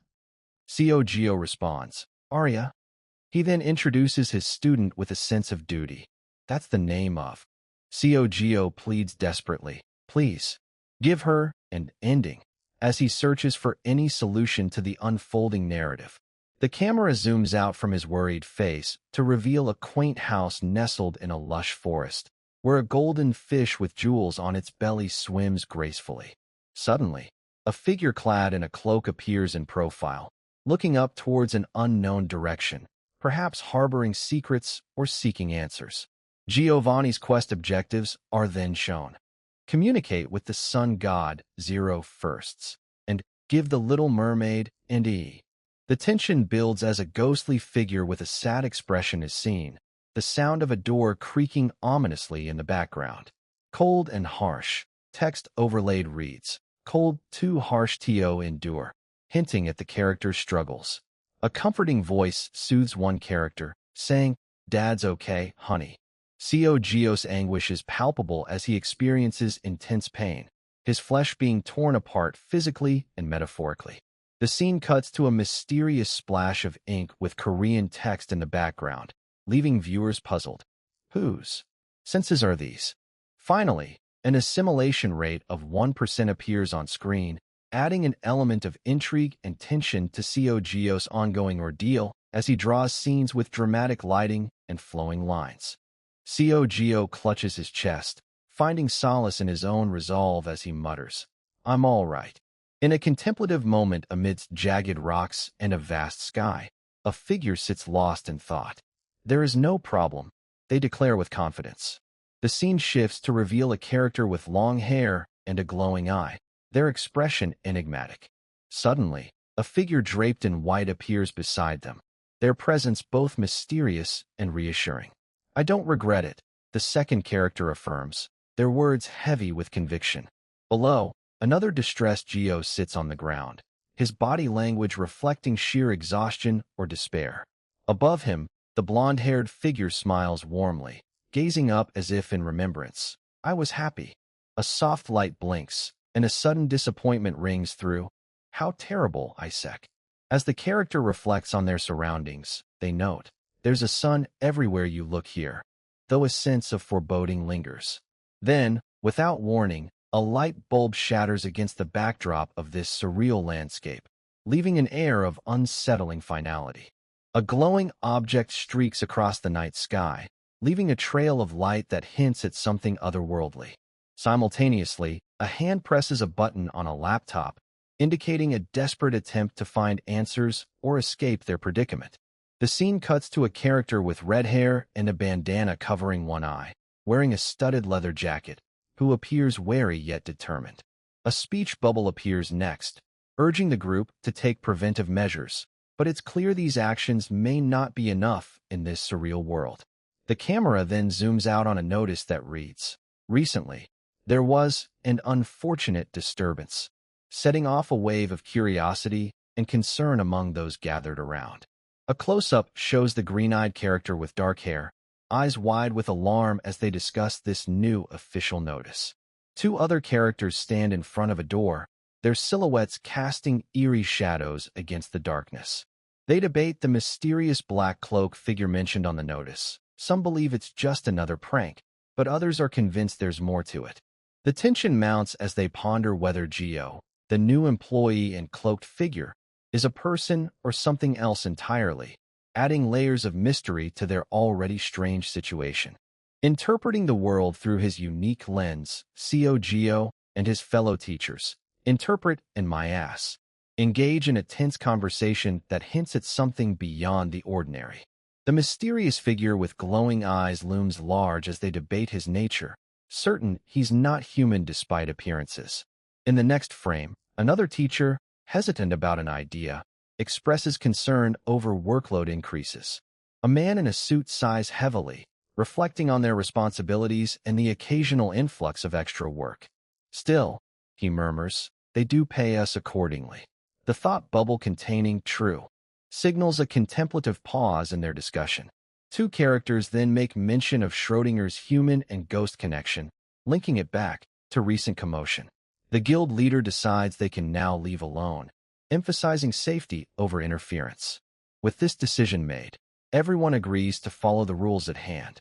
They stand together for a moment, Interpret in his usual attire, my ass in his suit and tie, before one character points out their connection to azureskin.com as they work on something behind a laptop. As the characters discuss managing tasks without Yu Seong-gun's presence, one observes their colleagues' distress and suggests treating them to a meal soon. Praise is directed at another's employee choices as they talk about acquiring something new. Indifferent colleagues are noted for being wonderfully indifferent, leading to laughter when mentioning a new hire. The conversation shifts to regulating collector employees to prevent rudeness towards Geo, before turning serious about protecting him from civilian mishaps due to his grade. A suited character advises preventing issues with collector employees and discusses the potential ramifications if an S-class suddenly appeared. They then delve into Hunter's public attention, national pride, and how rumors will spread quickly when stories about them become public. A figure in a cloak, surrounded by silhouettes of other figures, muses on scale reduction as they discuss safety measures with a comrade. For the roof's children, they say, their danger level decreases depending on the scale of its reduction. A uniformed character reflects on significant damage, only to be reminded of their obligation, as someone who has to go with him. Amidst this, another expresses hope and concern about a guild leader's expectations. Meanwhile, a mysterious sound echoes through the room, followed by a character standing before a door, contemplating their next move. But all I can do is hope Geo responds like a gentleman. The scene shifts as feet in black dress shoes and pants step onto a tiled floor, leading to another figure in a long black cloak standing in an ornate room. Next, We see a character in a trench coat inside the same luxurious building. Their expression curious as they encounter a mysterious glowing light with a puzzled expression. Huh? In the dimly lit room, Geo, his dark hair falling over his serious face as he encounters a mysterious glowing light, wonders aloud. Huh? Suddenly, a figure with an enigmatic aura appears beside him, and Geo notices something is off. Something seems different about him. The scene shifts to a character in formal attire, speaking to someone off-panel. Did I keep you waiting? No, I came out early. A mysterious change in the voice accompanies this shift, heightening the tension with. Even his voice is different from usual. Next, we see a character with white hair and blue eyes crying, their tears mingling with text on the screen, asapaskins.com, while another panel reveals a framed portrait of a man with an eerie tone. His tone is so polished it feels uncanny, and the pressure that came from the DI. Reflecting back to precautions taken, Geo remarks, I took measures. A character in a suit questions, measures, and another reflects on their appearance, explaining, I tried adjusting myself so that others wouldn't be alarmed when they see me. 2 days after synchronization with Giovanni use, the scene changes to Geo crouching on the floor, relieved but concerned. Yes, Dad is all right. His hand reaches out toward a golden ring adorned with a red gemstone. Geo, our protagonist, stands before an adapter, his hand outstretched toward a golden ring with a red gemstone, as they discuss the assimilation process. The scene shifts to Giovanni Batlon holding an apple and speaking, saying, Ahem. Progress is much faster when I'm in Giovanni's personality. But even when I'm not, the assimilation rate itself is slowly rising. Reflecting on this, another character notes, even though they're memories I never experienced, little by little, as if recalling Giovanni's emotions and memories are assimilating with me. He is warm-hearted and affectionate, yet possesses a gentle charisma that can hold people together, and while he has his flaws, he is someone who values daily life with the people around him even more. The scene shifts to tools and a glowing tree in serene surroundings before returning to Giovanni's peaceful floral setting. Geo contemplates their brain's separation and Giovanni's personality, musing, It's rare to experience something that feels like my left and right brain. And it is just as the system advised. A speech bubble and sign advise following the system's tip. Resolution solution utilize Geo. The man in a black shirt with a golf club is seen holding his club, seemingly lost in thought, as the camera cuts to Geo, synchronizing his personality with Giovanni's. Geo reflects on his hunger and need for regular sleep while eating and resting peacefully, unaware of how his existence has transformed. He then stands up, deciding he needs to clean the bathroom. As he contemplates his appearance more human-like, Geo realizes he is currently famished and suggests they should go somewhere. The scene shifts as two characters walk together. One gives directions, while Geo expresses disbelief at the situation unfolding before him. A door slowly closes behind them, indicating a change in their environment or perhaps a new challenge. Geo reflects on a mistake he made, realizing it was about targeting the wrong thing. Fearing humans would be crushed by his actions, he cut off his own limbs metaphorically, leading to an horrific act. Geo stands, visibly shaken but trying to compose himself, as a concerned voice asks if he's okay. Geo nods firmly, stating he's fine despite the unsettling situation. Reflecting on someone's unusual gift-giving habit, another character wonders aloud about the timing of such behavior. The scene shifts to a statue as a rich-looking individual admires it with admiration. Meanwhile, Geo contemplates how malicious people can be troublesome if they come near him. 3 figures in dark attire bow solemnly, possibly acknowledging an unseen presence or leader. A close-up reveals Geo's eyes, hinting at more than just sudden actions he might take. A masked and sun-goggled figure stands beside a large, dark feathered creature, adding to the mystery of their world. Another character expresses regret over not preparing for potential threats in time, worrying about provoking humans. The cloaked and armored figure walks away, perhaps seeking solitude or reflection. Finally, Geo gazes up at the sky with a contemplative expression, pondering how things have changed since he last emerged from his painting world, feeling more aware of the challenges around him now than ever before. The characters explore a world of varied and distinctive scenery, taking in the beauty that surrounds them. Suddenly, a character with blue hair and wings appears, holding another character upside down as if testing their strength. From behind, they watch as a group of people carrying swords march past, and one of these swordsmen addresses someone else with Harmum, Halmon. Beside him stands a character with wings and a sword, whispering something to the other.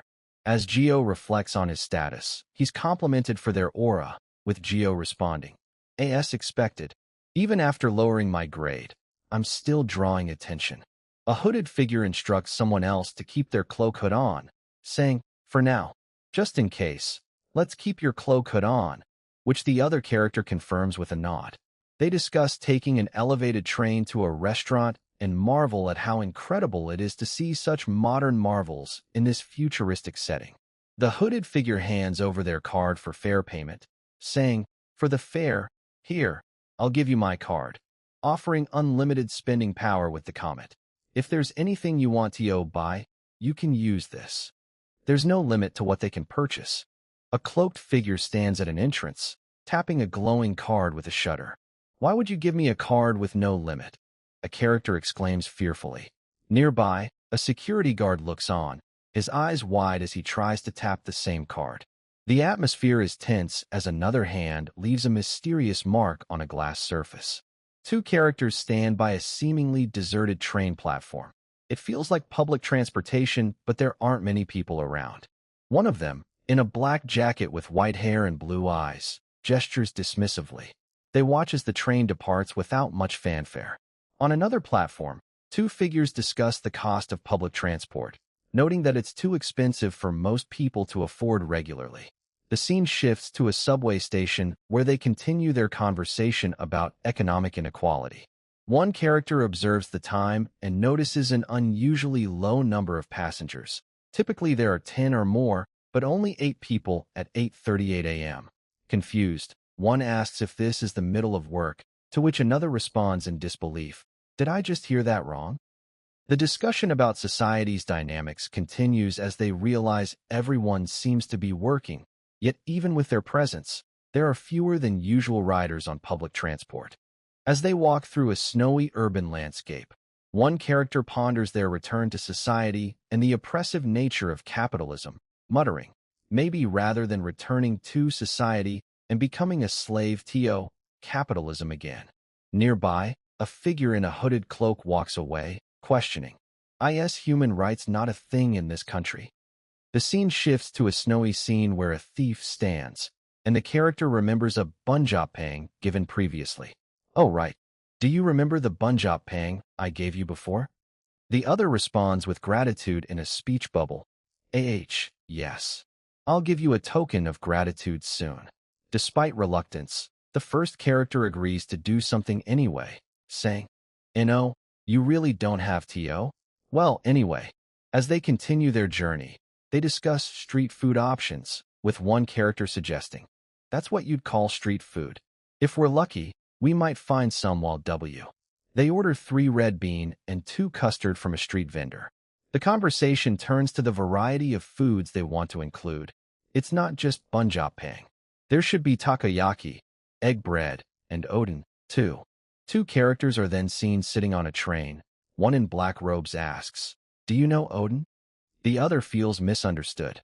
A character reveals an unlimited card and says with resignation, "No. Thanks to being treated like a monster like this, he's willing to accept." A street vendor speaks off-panel about scarcity, saying, "I'll look as hard as I can, but don't get your hopes up too much. There aren't many." The narrative then shifts to a speech bubble about city work. To begin with, it's not the type of work that city people would usually want to do. A man in a bucket hat and face mask adds, and once a complaint comes in, not only is their business affected, but if they... COGO observes the separation between city and provincial people, noting, "It seems like city people and provincial people are being strictly separated." The camera cuts to a train on a bridge in the city, with someone muttering, "I guess they are. Why is that?" A character in a trench coat speaks about societal climate. I'm not sure how to explain this, but that's just the climate of society itself. Another character expresses that something being shameful is notable, saying, I do think it's shameful. The conversation then turns to hunter ranks and classifications as someone holds up a hunter license. With a serious tone, they discuss the grading system, but right now, we classify each other by assigning grades. Finally, silhouettes of people observe a cityscape at sunset with a somber note. Even if their income or job isn't great, anyone who lives in the city is. A hooded figure stands against a backdrop of towering skyscrapers, his cloak billowing in the wind as he speaks about the growing inequality in society. This isn't just the rich getting richer and the poor getting poorer. It's something more insidious. Nearby, two masked figures with weapons stand solemnly before an imposing building. One asks, is there a reason for that division? The dialogue box reveals infrastructure crucial for defense lines. The biggest factor is the infrastructure for building defense lines. In another scene, a futuristic cityscape unfolds with digital elements and mountainous terrain in the background, hinting at advanced technology coexisting with natural landscapes. Two characters outside a Korean restaurant discuss the monsters that remain uncontrolled from the Great Catastrophe, questioning why some creatures were left unchecked. Among these monsters, those that weren't subjugated early on. For that reason, there's a primary defensive wall around the outskirts of the city. A dragon soars majestically over this urban metropolis, its wings casting shadows over both traditional and modern structures below. As they discuss building durability, COGO reveals that materials extracted from monsters power their city's safety measures, despite resource limitations. Suddenly, they are startled by a large creature lurking through the forest. In the provinces, danger looms everywhere if one isn't cautious. Amidst this chaos, a hand flips food on a plate, revealing that some choose not to eat monster meat due to cultural shifts. A character's surprise at this revelation leads into a broader discussion about how daily life has drastically changed in just 31 years. As they sit down to enjoy a meal, the bulgogi remains delicious despite these dramatic transformations, with only the soft glow of lanterns illuminating their urban setting. In a picturesque winter setting, COGO and his companions stand by Cheonggyecheon Pool, despite the season. The warm water contrasts with the cold air around them, and they discuss the city's landscaping and magic. With a nod to the rules, anyone can enter except Grade 5 citizens and dangerous monsters. They delve into the mysteries of the area. As their eyes are drawn to a peculiar bird, Geo marvels. Oh, there's a bird here I've never seen before. They examine it curiously as another character explains it's called a cottonball bird due to its appearance.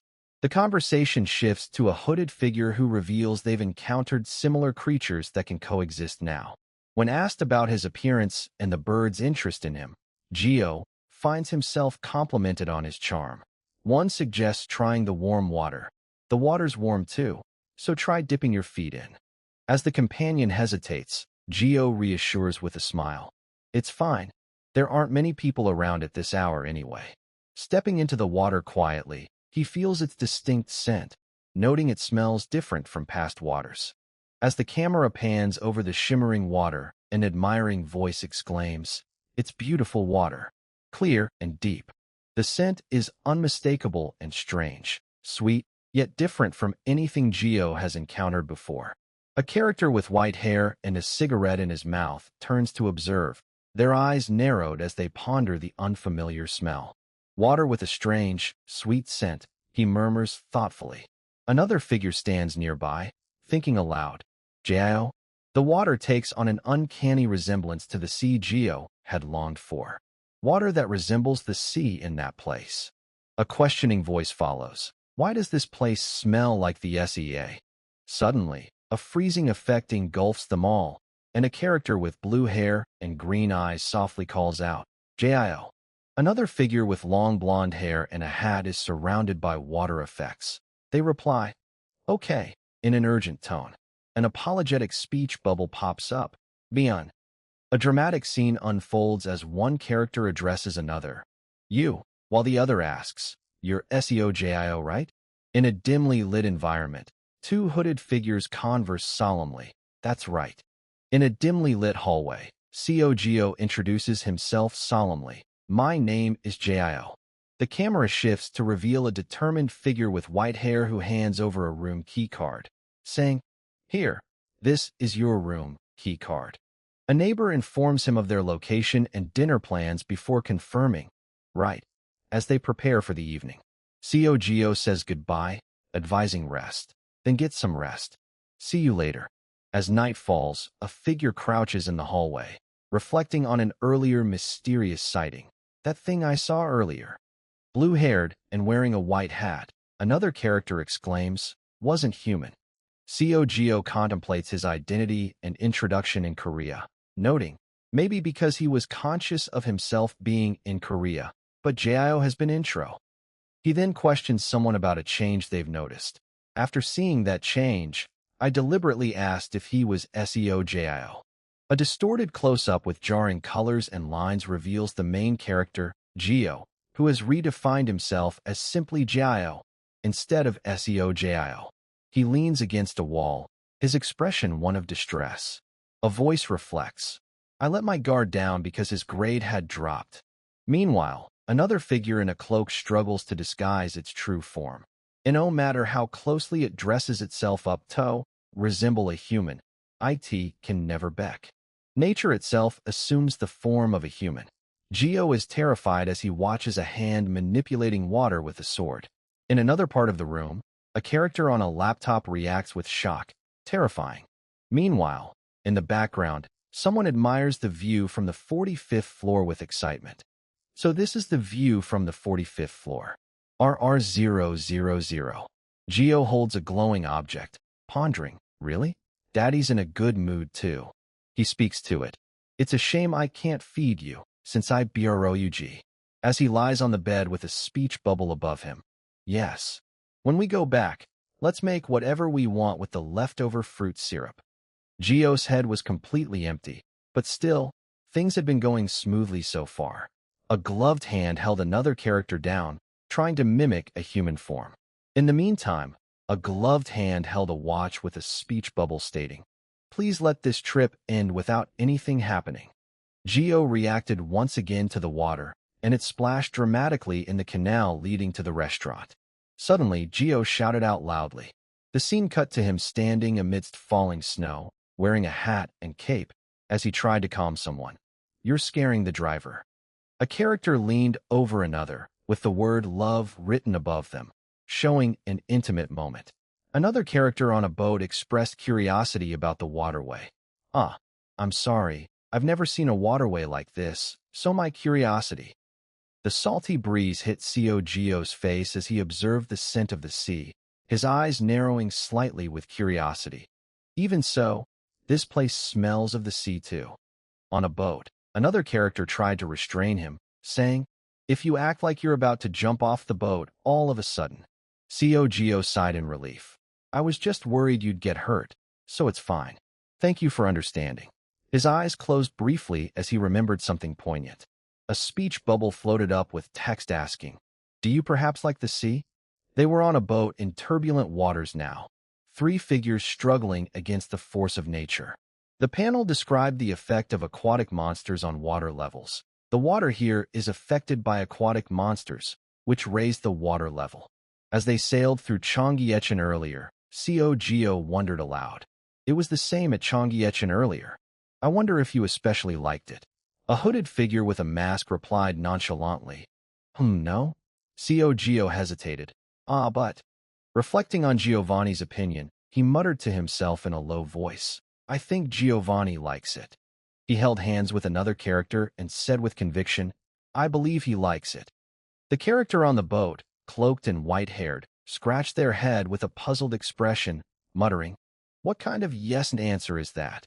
Then, they turned to face another character who was also gazing at them curiously, asking, "Do mermaids exist here too?" The first character reflected on the previous exchange, shrugging and saying, "He just said here too, didn't he? Mermaids, huh?" Another character joined in, questioning, "Does he have some connection to the sea or mermaids?" As they pondered this, a monstrous figure materialized beside them, its presence ominously suggested by the dialogue. Sometimes monsters like that do pop up. Even if they're not monsters, there are. The scene shifted dramatically as a character with a glowing aura was surrounded by objects of worship and legends, captioned with objects of worship, legends, and myths. Another character, dark-haired and hooded, gazed intently at something off-panel. Suddenly, the planet shrunk down like a single game board, transforming into a dungeon-like structure. The camera focused on Cogio as he introduced Giovanni's quest in the manhwa. Giovanni's quest to communicate with the sun god, 0 to 1, and bring an end to the little.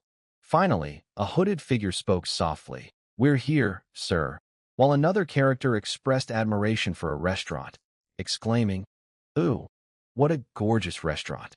The boat glides toward a peculiar shell-shaped structure, its fate sealed as a remnant of a fixed dungeon that once served as an unexpected restaurant. At their meal, characters embark on a discussion about different types of dungeons, with one questioning, "A fixed dungeon? Do you not know much about the types of dungeons?" The dialogue then dives into explaining how dungeons are broadly divided into fixed ones that remain stationary and virtual dungeons, which lack physical boundaries and activate by swallowing. Meanwhile, 10 men in their 30s gather at a convenience store under the shadow of an impending dungeon raid. Day 1. Dungeon Activation Conditions 1.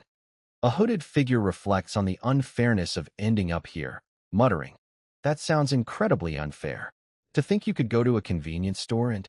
Another character shares that even though virtual dungeons are rare, they're hard to find. The discussion shifts to how fixed dungeons form terrain that wasn't originally there. A man in a suit with cutlery adds to the ambience as he reflects on the scene. The story takes a culinary twist when we see a dungeon related to cooking materialize, and an ordinary civilian chef, who had never even hunted before, was dragged into it by chance. The final celebration comes from a raccoon character, declaring, "The taste of home we'd forgotten. Quest complete." Perfect. The story is incredibly touching, as one character expresses emotional reaction to it. After the dungeon raid, another reveals that person underwent awakening as a chef class. If you saw them now, they'd look about 50 years old. The hooded figure reflects on these changes, declaring, "I want to stop being so shocked by this changed world, but the fact that you have awakened makes me feel something I haven't felt in a long time." Anyway, in this way, terrain from an alien dimension replaces existing terrain. Dialogue about dungeon entry passages continues. Last year, I encountered a lone passage, and by going inside, I entered another world's dimension and proceeded to the next level. A character explains, "In this way, terrain from an alien dimension replaces existing terrain." Another character in a thought bubble says, "I understand all of it." A man in a suit sits at a table, questioning the meal. "How was the meal? Was it all right?" The response is glowing. "It wasn't just all right, it was excellent. It was a lovely meal that reminded me of meals I had with my disciples." The man in a suit covers his face with his hand, seemingly moved by the thought. The man in a suit nods with satisfaction, saying, "I'm glad you seem to have enjoyed it." At a nearby table, two characters are deep in conversation, one in a suit and the other in casual attire. The suited individual speaks earnestly to their companion, who seems to be imitating human behavior, gently reminding them with, "Please, Jio.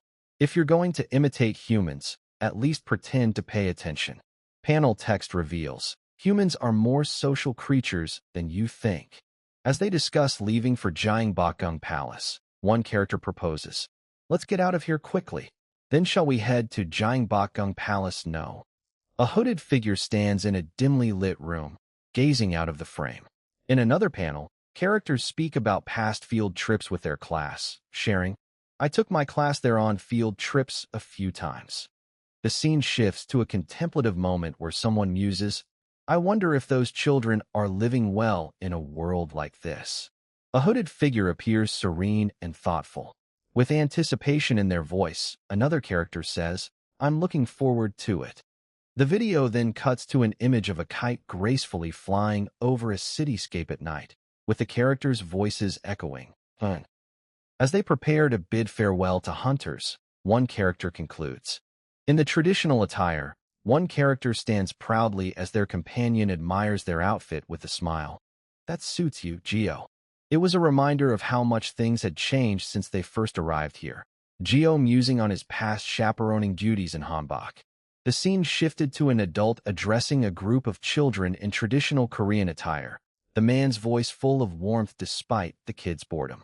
Then came the tender embrace between two characters, their connection palpable even through the panels. Reflecting on transformations, one character pondered how their old place had evolved into something more worthwhile. In another turn, Gio faced a glowing, ethereal figure that seemed to hold secrets. The white circle with the dotted line against a starry background hinted at something otherworldly. As Mr. Yu Seong-gun's name appeared, followed by a character with white hair and a blue shirt lost in thought, they questioned each other about mysterious glowing objects in the sky. The atmosphere was heavy with wonder as one character expressed surprise at another's lack of knowledge about these beings, leaving them both to ponder what more this world had in store for them. They observed a glowing, ethereal figure, whispering, living stories. The characters pondered their appearance, one asking, "Is this your first time seeing them somewhere like this?" As they discussed the Roots children, another character recalled, "You said something similar last time." A hand holding a hot dog with ketchup and mustard was examined curiously. One character responded, "You mean the Roots children?" The mystery deepened as the conversation drifted to the root, which one had briefly mentioned when introducing gardeners. The root I briefly mentioned when I introduced the gardeners last time. Another realization dawned on a character. Oh, so it's a system. A mysterious figure with glowing eyes explained. Things born from the roots of that root are called the root's children, elaborating further as they realized. Among them, those are the root's children called fairy tales. And while they're just nature imitating something like a concept, a masked figure added, they're skilled at dressing up their outer appearance, so no one can see the root's children. As one character pointed out another's surprise, both exclaims, "Kara, right," confirming that those who could see them were rare. A character in traditional attire drinks from a cup, explaining, "In days gone by, one could see these roots children like those." The earth under roots' influence suddenly transformed. Dungeons appeared, and awakened people began to surface. "As you can see," said another, "I'm one of the few talented people who can witness them." Reflecting on their awakening through a portrait, they mused, "I suppose I am as well." A character in traditional attire nodded, captioned with Kaichan, while others recalled a past incident involving mistreatment. "Huh, just treated me like a monster again," one complained. Suddenly, the sound of fighting echoed through their world. Guards observed two characters engaged in a scuffle. "Oh dear," cried another. A character holding a brush, possibly painting, watched as they were soon apprehended by the guards. Meanwhile, someone was creating a frame and checking safety levels 0 to 1 for rewards, seal creation. One person looked surprised, while others dragged one of their own away, leaving them bewildered yet certain something was amiss. A figure in traditional attire is pointed at, sparking curiosity from Gio. "He just looks like a decent young man who got picked on, so why?" The scene shifts to a menacing character looming over another, with the second character exclaiming, "TYK danger level." In an instant, danger escalates as one character is threatened with a knife, with Gio questioning aloud, "Is it okay for someone that dangerous to just walk around freely?" Gio is then hit by another figure, and in a moment of surprise and self-doubt, he stammered, did I stare too hard?" The tension builds as they all react to a glowing object, with one exclaiming, "Gurgle, pududo." Suddenly, the character in traditional attire accidentally drops a scroll, muttering, "Whoops." Gio confronts someone about hiding something. "Hiding it doesn't mean I didn't see it, Gio." They discuss the water bird, with Gio saying, "Wait, is that the water bird you showed me before? The color's a little diff."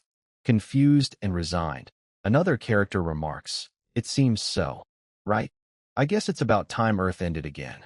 A character in traditional attire pauses with a thoughtful expression as if pondering something significant. The scene shifts to a figure in traditional attire walking towards two silhouetted figures, creating an air of mystery and anticipation. Another character, wearing a large hat, looks down with a concerned look on their face, hinting at underlying tension or worry. Amidst the chaos, a character expresses fear about someone's feelings. "I don't think he liked me." This sets the stage for a tense conversation where characters debate whether to retreat from an encounter, leading to a discussion about leaving the hotel. The urgency is palpable as they consider their options, with one character stating, "I'd like to return to the hotel." Another character, however, decides against it. "You're leaving already? Sure, if that's what you want." Despite the decision to depart, another character expresses a deep love for eating tteokbokki, saying, "Before we go, I'll buy just 3 more cups of tteokbokki." The scene transitions to night as one character stands on a rooftop, clearly frustrated and confused. What the hell was that bastard just now? They consider venturing out again, but decide against it, noting they would normally approach someone's activities. The camera then focuses on another character in a top hat and suit holding a camera, suggesting a possible investigation or surveillance is underway. Finally, the conversation returns to Curator Hunter Gun, with one character asking. The one beside him was Curator Hunter Gun, right? The figure in traditional attire, Cogo, was left stunned as he realized what had transpired. "Fuck, I knew something was off. He's definitely awakened." The air felt charged with urgency. It was only for an instant, but it felt like his personal information was being exposed, a moment of vulnerability. Or awakened people with skills that let them see the past are surprisingly common, he muttered, realizing the gravity of their situation. As the sun cult ceremony loomed closer, Cogo reflected on how far he had gone to set up this trap and the potential consequences if his foe noticed any discrepancies. As expected, "I'll have to kill him." Just as he prepared himself for the inevitable confrontation, a sudden gurgle echoed through the air. Startled, another character exclaimed, "What? I've never seen that bird before," as they spotted an unfamiliar bird in their line of sight. Confusion followed as this tamer questioned ownership. "No, wait. Is this that bastard's?" Another character demanded to know why a spy had been sent against him. As the tension mounted, Cogo vowed to catch and trace back any rookie hunters who made the same mistake he had seen too many times before. The scene then cut to a character in a lab coat with wires attached to their head and body, hinting at the high stakes of this unfolding drama. As Cogo and his friends grappled with their newfound reality, confusion and distress filled the air. "Huh?" One character stammered, clearly bewildered by their situation. Nearby, another clutched a glowing object, its fiery aura casting an eerie light that accentuated their fear. The scene shifted to a masked figure appearing before an old building, prompting the exclamation, "This is," suddenly. A dark figure with glowing eyes emerged from a cave, surrounded by blood and chaos, sending shockwaves through the group. The tension crescendoed as someone's hand snapped sharply, breaking something in their grasp. Light rays passed through a door, suggesting an escape or a pivotal moment.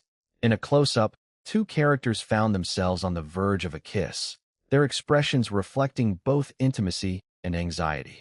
Another character questioned, "Honey?" The scene cut to a dimly lit room where someone sat alone on a bed, voice barely audible. As the text panel revealed, "Honey" had been taken away, leaving the remaining characters in despair. Pleas for help echoed through the silence as one character pleaded, "Please," while another cried out, "Can't you just leave me in peace? I might end up crying." The tension and emotional turmoil culminated in a vivid portrayal of their desperate struggle to find resolution amidst the chaotic reality they were trapped within. The scene opens with a food cart in a city park at dusk, casting long shadows across the scene as 2 characters stand on a path discussing their strange sightings. "Ever since I was young, I've been able to see strange things," one character says, while his companion, clearly disturbed, struggles to keep up. "What are you talking about?" As they continue, the dialogue reveals more unsettling truths. "Can't you see that? Did you see a monster or something?" The conversation takes an eerie turn as another character with a bandaged face and an orange eye interjects. "It's not a monster, though. They realize their mistake and apologize. Shadows loom ominously over the park, hinting at something sinister lurking just out of sight. A description follows. Although they sometimes took on forms similar to humans, a shadowy figure is depicted against a dark background, its white, ghostly appearance adding to the unease.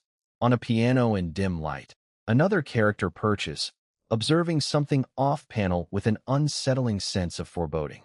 The narrative builds tension as one character reports hearing a fire at a house. "I heard a fire broke out at that house," followed by a chilling revelation, "and the entire family burned to death inside."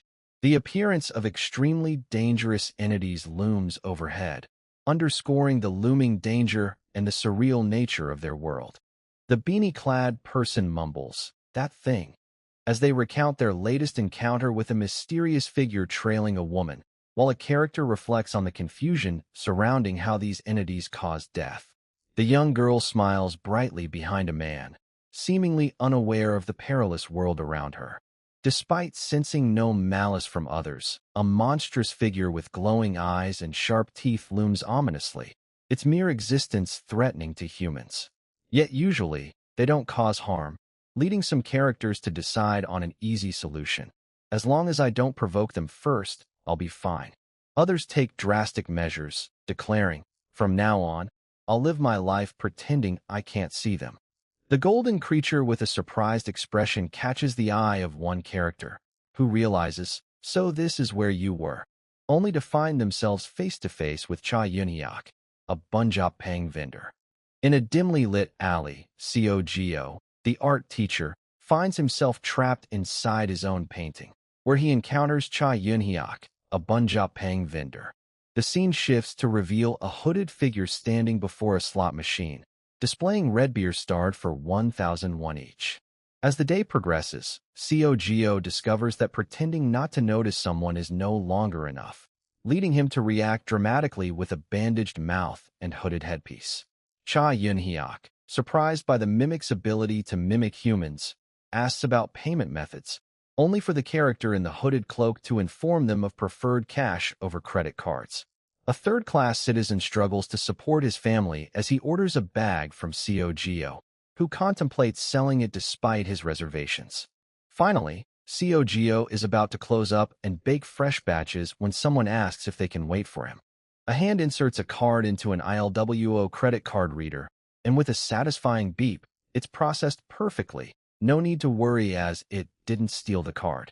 Nearby, someone points at a broken object with the text, "Jargai. Take care," followed by speculation about a person walking around with an unidentified bird, raising concern that this could be the same unsettling presence from before. In a snowy urban setting, a hooded figure holds a small, wrapped object, mirroring the eerie vibe of those things. A character expresses unease as another gives off the same unsettling feeling, prompting further worry about the mysterious avian companion. Suddenly, a menacing creature looms over a small, glowing bird, its appearance so dangerous that it feels like a deceitful disguise. Amidst this chaos, someone hands over a bag of bungeopang, freshly prepared for a friend who had to interrupt their cleanup due to an unexpected visit. A hooded figure in the snow thanks them, saying, "Oh, good job." Another character holds a dark, swirling object labeled as a gift, apologizing for startling another with its sudden appearance. Finally, someone presents a diamond to another character, explaining they had to make another batch because of them. The figure in the cloak stands solemnly under the night sky as another looks on nervously. "No, that's okay." The street vendor, standing under a striped awning with an encouraging smile, says, "Ane, hang." Suddenly, Cogeo, who had just survived a bizarre encounter, exclaims, "I survived." But then the rain begins to pour as a shadowy figure attacks him. In the chaos, a character with blood on their face and hands declares, "Ever since I started seeing things that others couldn't," followed by, "I thought I would die in such a bizarre way that people wouldn't even be able to," as they come to terms with the reality of their existence. Or at the very least, I die in some weird manner. The character then realizes that what had been a dream or illusion was actually today's events, and sits on the ground, exhausted but determined. A tight hug from another figure offers comfort, as Seo Gio's face shows relief and satisfaction. A cloaked figure looms over Seo Gio, who sits trembling on a bench, a look of confusion etched on his face. The camera zooms into another character's glowing eyes and sharp teeth, exuding an otherworldly aura. A wolf-like creature stands before them, its red eyes reflecting a menacing presence. The masked figure holds a glowing golden object, the word Thuduk echoing ominously in the air as a golden bird soars majestically over a snow-covered street lined with buildings and delivery trucks. Oi! The bird caws as it flies past. Seo Gio contemplates moving locations tomorrow. I should move locations tomorrow. The scene cuts to the next day, where Seo Gio speaks at a food stall. Huh? Aren't you the vendor who was selling in front of the Collector Guild building? A character in a purple outfit with a white hat and mask smiles back. Utup. A text panel asks, why is the world so small? Another character expresses surprise at someone's recent absence and assumes they've moved to this location. I haven't seen you around recently. So you moved here. Seo Gio anxiously moves, trying to avoid inspectors while keeping an eye on someone. Well, if I stay in the same spot too long, I'll get caught by inspectors, he mutters. A suited character approaches and asks, by any chance, is that person over there a tamer hunter? A grateful figure responds, thank you for yesterday. Gio then questions another about their whereabouts, followed by a realization. What do you mean by that? Did you go out yesterday? Yes, Honey wandered off, so I told you to let me know before you go anywhere. The other replies, I found him right away though, clarifying the situation. A speech bubble reveals more context. No, that's not the issue here. Gio reflects on his past near-death experience while discussing a tamer's hunter named Honey. I knew it. He really is an entity that needs to be controlled by a first-class hunter. Observing another character, Gio asks if something unusual happened. Ugh, he's indeed a tamer hunter, confirms the other. The scene shifts as Gio exclaims joyfully after purchasing a Bungeo Pang. Yes. A glowing creature with a red gem in its mouth appears, and Gio recounts his encounter with Honey, who got incredibly big and bit him twice before. The final panel shows a character with a bandaged face and dark hair, muttering to themselves, KKURNG. The suited figure with a speech bubble asks urgently, what are your thoughts on this? As they ponder, a hooded figure expresses regret and asks if anyone was hurt, to which another person replies apologetically about feeling like it was just a joke, but still wants to apologize. The confusion deepens as someone shouts, son, only to be met with a doctor examining the injured party, asking if they would mind being checked for injuries. The surprise is palpable when the patient realizes there's even a doctor in this reality.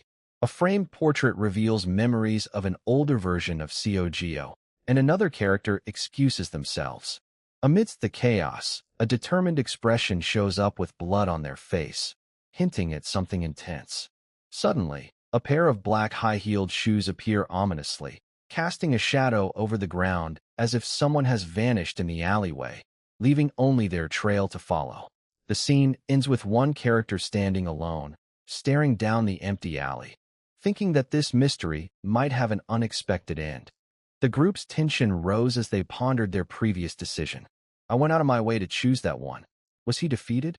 A character with long hair and glowing chains shook their head, confessing, neither the Temple of the Sun nor the media has any idea how this priest vanished. The scene cut to a moment of silence, where no traces of an escape or signs of a fight were visible. A character revealed their intention, stating they had planned to sabotage the Sun Festival. However, instead of carrying out the plan, that character suddenly disappeared. Iser, the only galaxy by their side, spoke softly. Another character in a white robe with dark hair and glowing eyes stood, saying, "It looks like you'll have to do the job." The new character declared with determination, "I won't disappoint you." Tensions seemed to ease when someone tried to lighten the mood, telling the group, "Don't be so tense. We're all just here to have a little fun." They moved to an alleyway between buildings, where one character touched their head, feeling warm and concerned about a scalp scratch and potential purification issues if it got infected. A character performs a purification ritual with solemn focus, their hands moving in precise gestures as they chant ancient prayers. Beside them, another individual undergoes the purification, eyes closed and body trembling slightly, clearly feeling the divine presence. No, will I ever figure out what Geo really is? One exclaims in awe at witnessing such a powerful display of divine power. Suddenly, a hooded figure appears before a high-ranking hunter, catching them off guard with, "So he's actually such a high-ranking hunter that I mistook him for a monster." Another marvels, "I've never heard of a monster capable of using holy power," while another is speechless at the thought. He's at the level where he can even perform a purification ritual on himself. A character smiles gently, holding a tablet with a grid, as they discuss the timing of an initiation ceremony at the Temple of the Sun. Ah, is it already time for the Temple of the Sun to hold the initiation ceremony? Another asks in surprise. The young artist reflects. Actually, the youngest in our family awakened as a priest, so he's taking part, explaining the context behind their gathering. As they discuss this profound awakening and its timing, one muses aloud on an ancient saying. The more people gather, the easier it is to receive the gaze of, leaving everyone pondering the deeper meaning behind these events. As the characters delve into discussions about an initiation ceremony, the dialogue shifts to a priest awakening and divine power, leaving everyone intrigued by the unfolding events. The excitement builds as they talk about the grand ceremony, with one character inviting another to join. Meanwhile, in the collector headquarters, someone in a hooded cloak shares a cryptic message. "I will stop by again sometime." Suddenly, a confrontation erupts between two figures, one cloaked and gray-haired, before the scene cuts to Honey in a prison cell, declaring his innocence. As the characters ponder the nature of innocence against an owl's gaze, the fragile portrait they examine reflects on its place amidst the harsh outside world, where people and things are thriving but fear lingers. A character draped in a long black cloak holds a scroll, their voice tinged with concern as they speak to someone off-panel. Geo's sensitivity makes the initiation ceremony challenging. A conversation ensues about Geo's gentle nature and how it affects his experiences. Another character agrees, stating, "For someone like Geo who's kind-hearted yet sensitive to both good and evil, this is no small feat. I'm glad you had fun." In response, a portrait on the wall hangs solemnly as a voice from off-panel instructs, "Wait in the portrait until further notice. Then I'll let you know when the time comes, so rest there until then." Geo's journey continues with him sleeping after his short sightseeing trip and returning to his familiar surroundings. Outside the blankets lies danger, yet a soft sunlight filters through leaves, casting a tranquil glow. A character observes their assimilation rate, noting 14.8%, pondering aloud, As far as I know, I should still be synchronizing with Giovanni." The painter reflects on their emotional experience, comparing the feelings inside and outside of the portrait. They note, "The feeling is much weaker when I'm inside than when I'm out, but it's a different kind of connection altogether." As Gio notices something peculiar inside his portrait, he exclaims, "This must be a property unique to the world inside the portrait. I never noticed it before." Meanwhile, inside another portrait, a character reflects, "Even while synchronizing, inside the portrait, I'm treated as a painting rather than a person." The scene shifts to a framed portrait of a man with dark hair and a serious expression, setting the stage for their journey. Gio gives a thumbs up while eating and says, "I really am amazing," followed by a picnic lunch setup with sandwiches and a bottle, indicating they're prepared for an adventure. Footsteps echo as someone approaches, and in front of an easel stands a character in a long black robe holding a staff. Gio asks hesitantly, "May I come in?" As the character stands beside the easel, a glowing light emanates from a canvas with a sharp exclamation, "Pare." The atmosphere thickens as they express gratitude with a simple yet heartfelt, "Thank you." The silhouette looms large, a solitary figure standing on a rocky cliff, gazing upward with a sense of quiet contemplation. Cut to the priest, visibly flustered as he confesses his tardiness.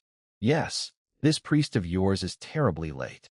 He apologizes for his absence, saying, "Please understand, I was exploring the outside world for a while." The camera then shows him gazing at a bright light in the sky. The scene shifts underwater where a character expresses surprise, their speech bubble floating above them. "I'm clearly underwater, but I can breathe." Reflecting further, they ponder aloud. Is it because I already died in this world? Or because, even after synchronizing, a framed image of a house in the forest appears next, accompanied by dialogue from Geo himself, just like when I was in that painted forest. Suddenly, a glowing figure with a simple face emerges underwater. The camera then focuses on a character with long hair and blue eyes, who smiles peacefully against a serene background. As they express feelings of loss and shame, the character conveys, "I see. That's a shame. I suppose it feels like losing my homeland." In a tender moment, someone reaches into a box filled with bubbles, causing Voger to erupt. The final image shows another character enjoying an air-bubbled sandwich, with their meal surrounded by bubbles, as they say, using the sun's miracle to put air bubbles around the meal. As Geo laughs, emphasizing that they can't have the meal get wet, another character joins in with a hearty haha. That's right. The sun's rays shine brightly as one character gazes upwards, then stands on a cliff, ready to eat, while muttering, "Enjoy your meal, father." The screen displays communication with the sun god, complete. Suddenly, another character expresses surprise. "So you're saying Jo seems to have another self as well?" In the next scene, one character questions why they haven't summoned them yet. The conversation continues in a room where another character insists it's not just about Geo's portrait, but the sea as well. The SE has been UN. A character with red hair and a suit looks up in awe or surprise at something off-screen. While near the sea, Root's children move strangely, adding to the tension. In the uniformed character's announcement of an upcoming sea event, they hint that something may happen out at SEA before long. The suited figure with red hair and yellow eyes responds sharply, "That's none of my business." Meanwhile, a character with white hair remains calm, their serene expression suggesting deeper knowledge or contemplation. The tension builds as a character exclaims, "I knew you'd say that," before breaking into a laughter that sounds more like haha. Isn't that only natural? An unidentified root entity returns safely and whispers. An unidentified root entity just returns safely without causing a major incident. Another character questions, "How can you just sit and wait after hearing that? It's not like I can talk to a caption below a fish swimming in the sea reads, "Everything is submerged in the SEA." As a character struggles with fishing underwater, so fishing has become quite difficult. "I was going to treat you to fried fish for dinner, but I happen to be one of the..." A character with long hair looks up at a glowing figure and exclaims, "John, pardon? Honey." Another scene shows a golden otter holding a red gem underwater. Okay. The curator muses thoughtfully. "This is only my guess as a curator." While a character in a white robe stands before an ornate door. Geo feels different from usual and states, he has felt like an entirely different being from the usual Jio. The narrator's voice boomed with surprise. "Load his grade," followed by a stunned silence. Another character interjected, "Of a human, of his own accord," visibly shaken by this revelation. The room burst into a debate of contrasting opinions. One found it remarkable, while the other dismissed it as disgusting. Geo's form began to fragment, hollow and unsettling, as he reflected on his transformation. Questions about his health flooded the air, with one character noting that he seemed more tired over time. Despite this, no serious abnormalities were detected. Another pondered why Geo had become a different person, though he was still arrogant in some ways. Even while claiming to be just an ordinary 29-year-old human, Geo watched and praised others as if they were ants. He received a glowing jewel from someone labeled Talk, but insisted it was merely a token of gratitude, though the candy offered felt more like a gift than recognition. Lowering his grade revealed no trace of his usual arrogance. He truly felt human now. Yet, whenever he came into contact with water, he wasn't even 29 years old anymore. His form changed effortlessly as he used holy power without difficulty. The narrator paused. To me, it felt as though he'd become an entirely different person. But Gio's transformation felt more complex and mysterious than a simple metamorphosis. The golden-winged figure with a red gem issued an urgent warning. GRRR, you can catch them, but you want me to close my eyes. The conversation took a softer turn as another character, holding a small creature, affectionately remarked, "Why, honey? Your dad could never stop loving you, no matter what you look like." The focus then shifted to a hand gripping a golden object adorned with FIR and MLY. The second character nodded, as the first character complimented another on their cuteness with "You absolutely don't want to show me? How can you be this cute?" and declared, "Look, father-son." The scene evolved into a portrait being drawn of Gio. Meanwhile, discussion about names assigned by the root ensued. That name wasn't given by humans. What we're seeing is the name assigned by the focus on Awakened One's skills as hunters continued with the skills used by Awakened Ones, that is, hunters, leading to a character analyzing Gio's portrait using the appraisal skill and incrementing the appraised value to #_11. The final frame highlighted the significance of this name with the text.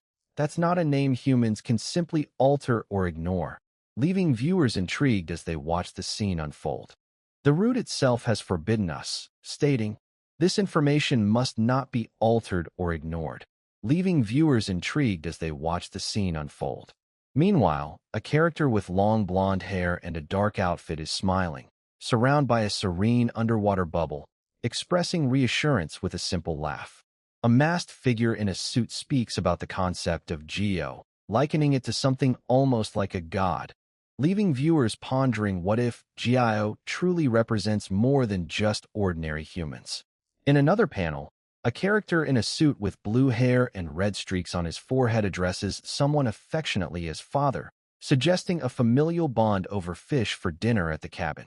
Reflective dialogue continues as one character ponders Gio's true nature, questioning whether whatever Gio truly is, hasn't he already explained how dangerous it is to attach that sort of setting to something else? A teddy bear floats in water with a speech bubble, emphasizing the perilousness of such beliefs. The conversation shifts back to beings capable of becoming disasters through belief alone, leading one character to hold a fish and smile at another, implying it's only speculation about Gio being anything but ordinary. The group cautiously approaches an altered form of Gio, their apprehension evident as they whisper among themselves, "I intend to approach this altered form of Gio much more carefully."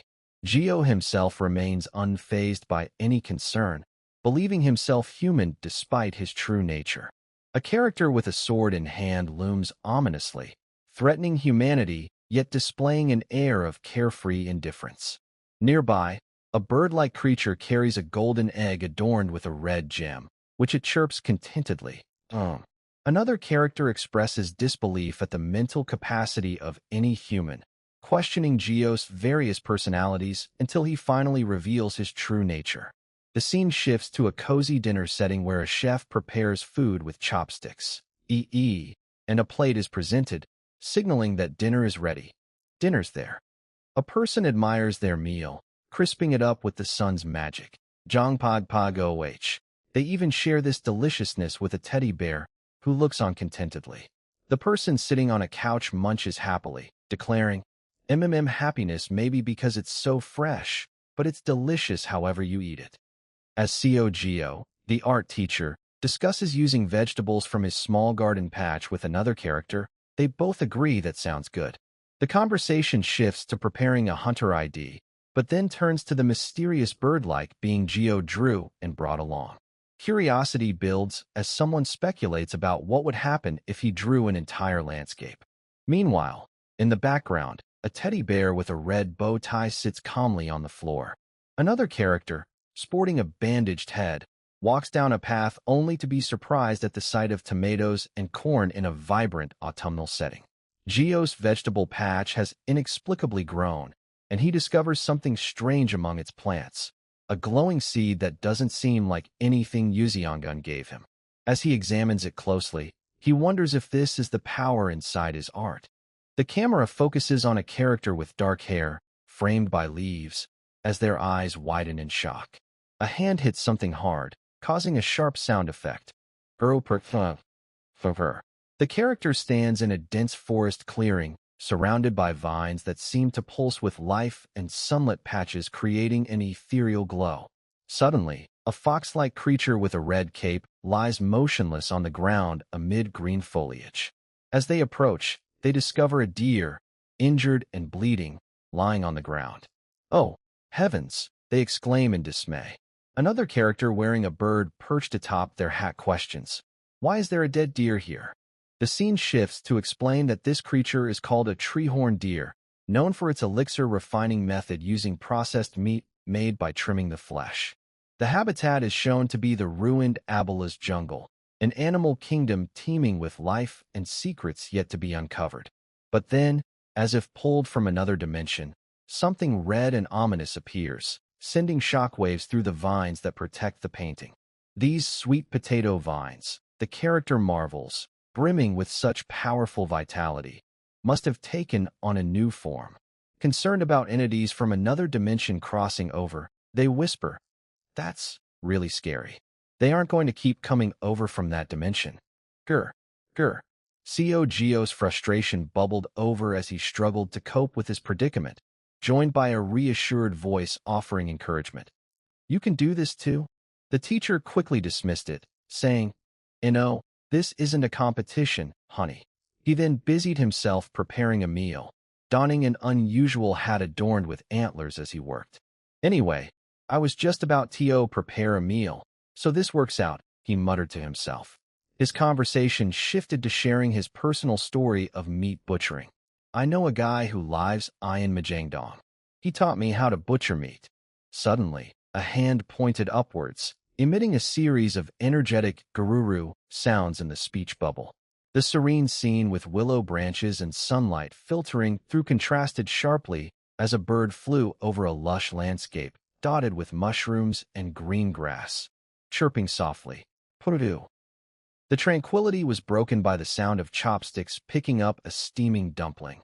Then, Gio reflected on the system's advice about jerky making, but then realized he had far more meat than anticipated. There was much more meat than I expected, and I didn't have anywhere suitable to. As he ate, a small bear-like creature watched from nearby, intrigued by his snack, and seated comfortably. The night sky loomed over a quaint house, its moonlit glow casting shadows on the quiet street below. Inside, Pikachu snuggled comfortably by the side of a character, their bond as warm and serene as the gentle moonlight. The warmth was short-lived. Soon after, two characters embraced tightly in a hug, their faces pressed against each other's, both seeking solace or perhaps just companionship amidst the darkness. Outside the cozy room, another character paced restlessly, murmuring to themselves about their inability to sleep, their words a reflection of a restless mind. In dim light, a man stood alone, lost in thought as he gazed out into the uncertain night beyond his company's walls. As he contemplated his artistic process and realized that his imaginary landscapes were surprisingly accurate representations of reality, another character reflected on their painting journey, their gaze drifting towards an underwater scene eerily similar to real life. A mermaid holding a glowing cube shimmered beneath the waves. Back in the present moment, the same character, now with long blue hair, stood in a dark and serene setting, contemplating the world outside of his company. Perhaps it was the dark hours just before dawn. Outside again, a snowy alleyway lined with tall buildings and streetlights loomed under the night sky.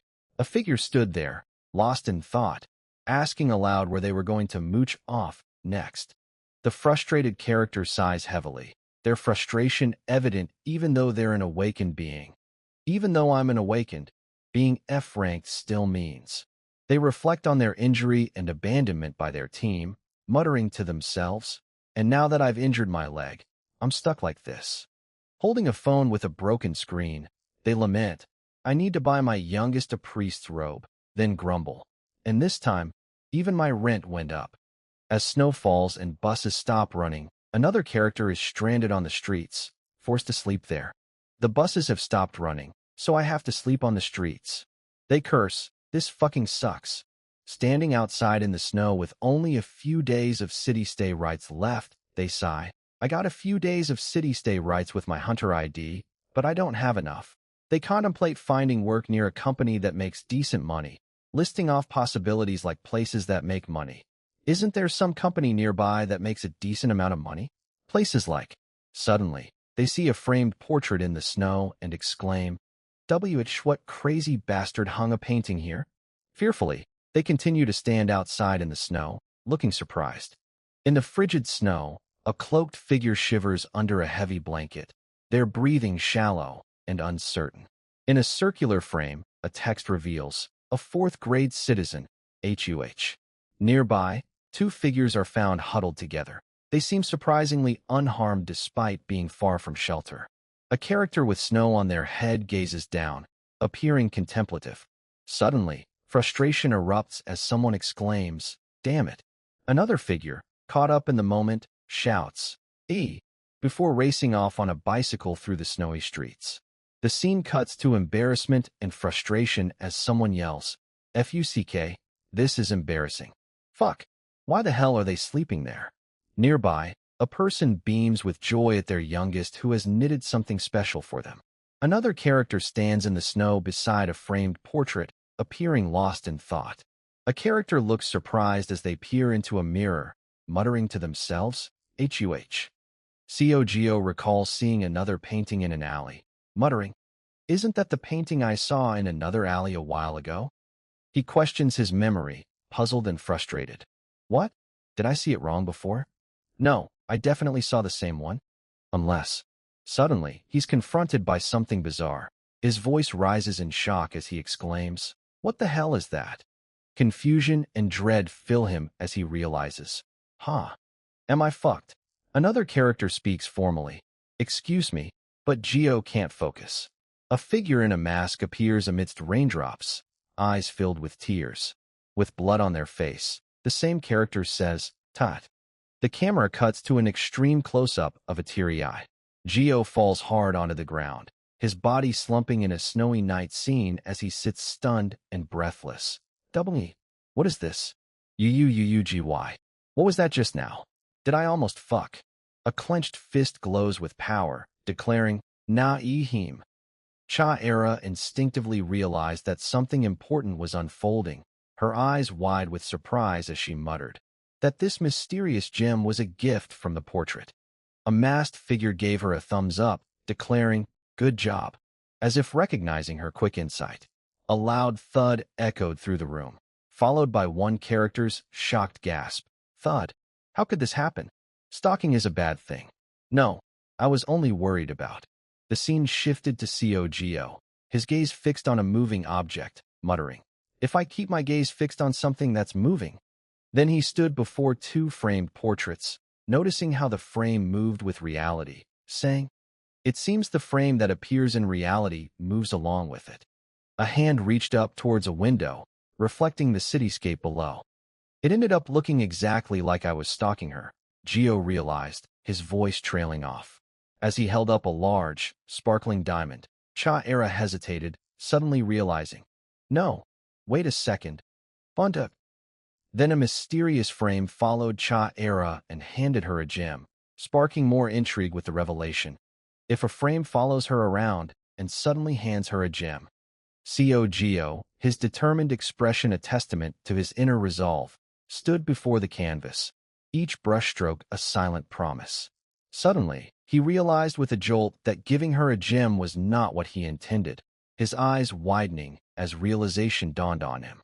"Giving her a gem was absolutely not what I intended," he muttered, his mind racing. He pondered deeply, contemplating if this moment could mean turning into another personality he didn't even know. Could I possibly be turning into another personality that I don't even know? The words echoed in his mind as he stood there, lost in thought, his future uncertain but filled with an air of mystery and anticipation.